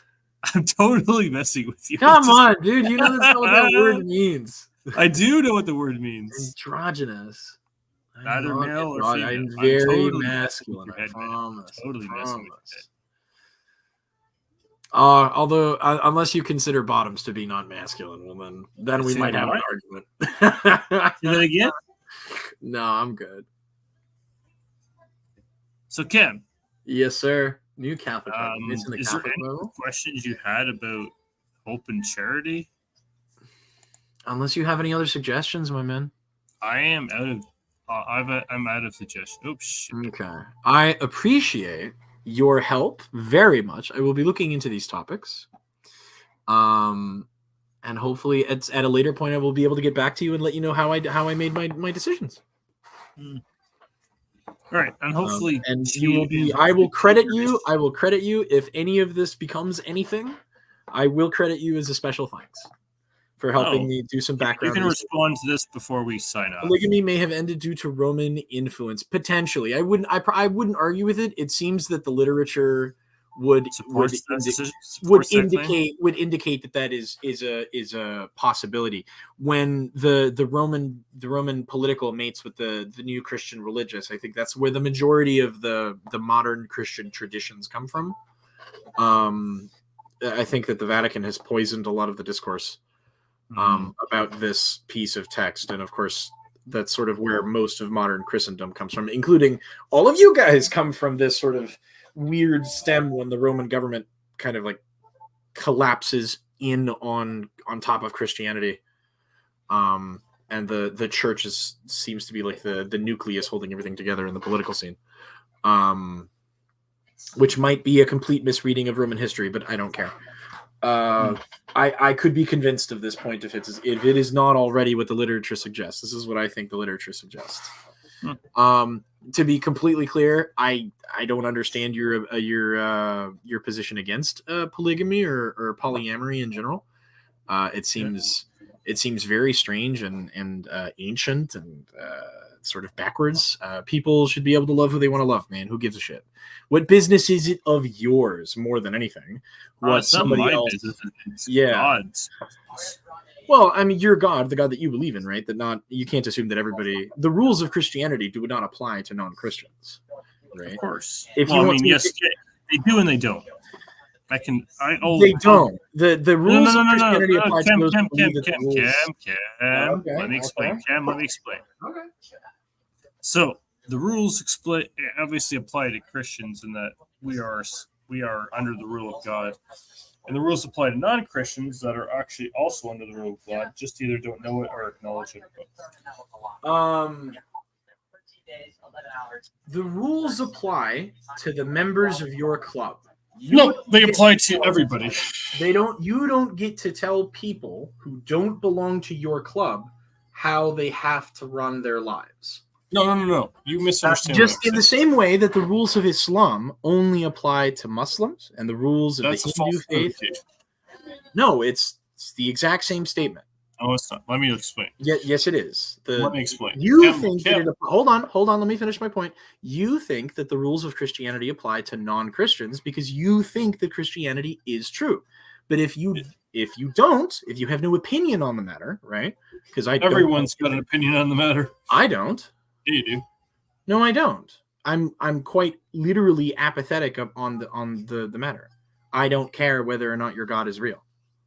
No, you. First of all, you do care. Secondly, you do. No, I don't care. I can tell you. Don't tell me. Ken, stop interrupting me so I don't have to repeat myself. You do care. You do know, and you are under the 10 Commandments right now, whether you believe it or not. Okay. This is reality. I can tell you that in my head and my personal experience, Rob, I do not care whether or not your God is real. I have no reason to think that your God is real, and I have no reason to think your God isn't real. Okay? I have no position on the matter. What about the 10 Commandments? The 10 Commandments are a part of your religion. 5 of them apply to everybody. They apply to people who live within your religion's worldview, which I do not. So they don't apply to me. These are your rules. Lying, stealing, adultery, murder, none of that matters or applies not to as part of your religious belief. I don't believe in the 10 Commandments. That's not what I'm saying, Kim. I have different justifications for why those specific actions justifications are irrelevant to what I'm saying. No, they're very relevant. This is my they're completely irrelevant. Okay. You're saying that murder, lying, stealing, and adultery, and honoring your father and mother do not apply to you unless you're in my club. Is that really what you want to say? So hold on. You said murder, stealing, adultery, not honoring your father and mother, and lying. Yeah. Okay. So murder and theft. Mm-hmm. You and I probably have those in common. The other ones I'm not so sure about. What does honoring your father and mother mean? That means obedience to them so far as that is good for you and for your well-being. What does that mean? Is that like a moral imperative? Yeah, it is. Oh, then no, absolutely not. Under no. So your obedience to your parents is not. So long as Kim, let me finish the sentence. Sure.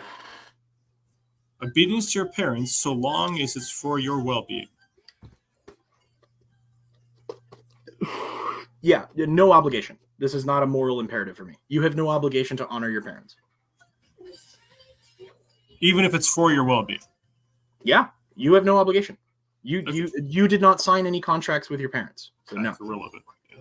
That's actually very relevant. That's how I define culpability. Okay, but how you define it isn't Yeah. what makes the thing true or not. That's what I believe, Okay. Rob. Right. I don't claim to have a monopoly on truth. I'm just telling you what I believe. This is how I derive my morality. Okay. Because remember, I'm a And- moral subjectivist. Okay, what about theft and murder? You said we agree on those Okay, two. so they're actually the same kind of crime. They're a property crime, right? I adhere to the idea of individual property rights, personal property rights, private property rights. Sir, your body is your property. And so murder is doing physical damage to your property to the point where it can no longer sustain your existence. So past the point of repair. So it's destruction of private property. It's a moral violation. But that's because my morality is based on the concept of property rights. Okay, so we have a shared name for this experience, but not shared definitions or justifications. Okay, so I would agree that murder is wrong. Yes, that within my worldview, murder is wrong. Yes, and so is theft. Theft is a property crime. Yeah. So this is a good summary of what I'm saying here, Kim. Sure. He believes that they are intrinsic to reality. Sure. He hasn't demonstrated this, and actually, this disagreement is proof that they're not intrinsic to reality. Because the disagreement doesn't make them not intrinsic. It just means actually that's exactly what it does. An objective standard would not be defiable. If it was objective, we would all know about it, and it would be irrefutable. Well, anyways, Kim, let's end the stream, brother. 1, 2, 3.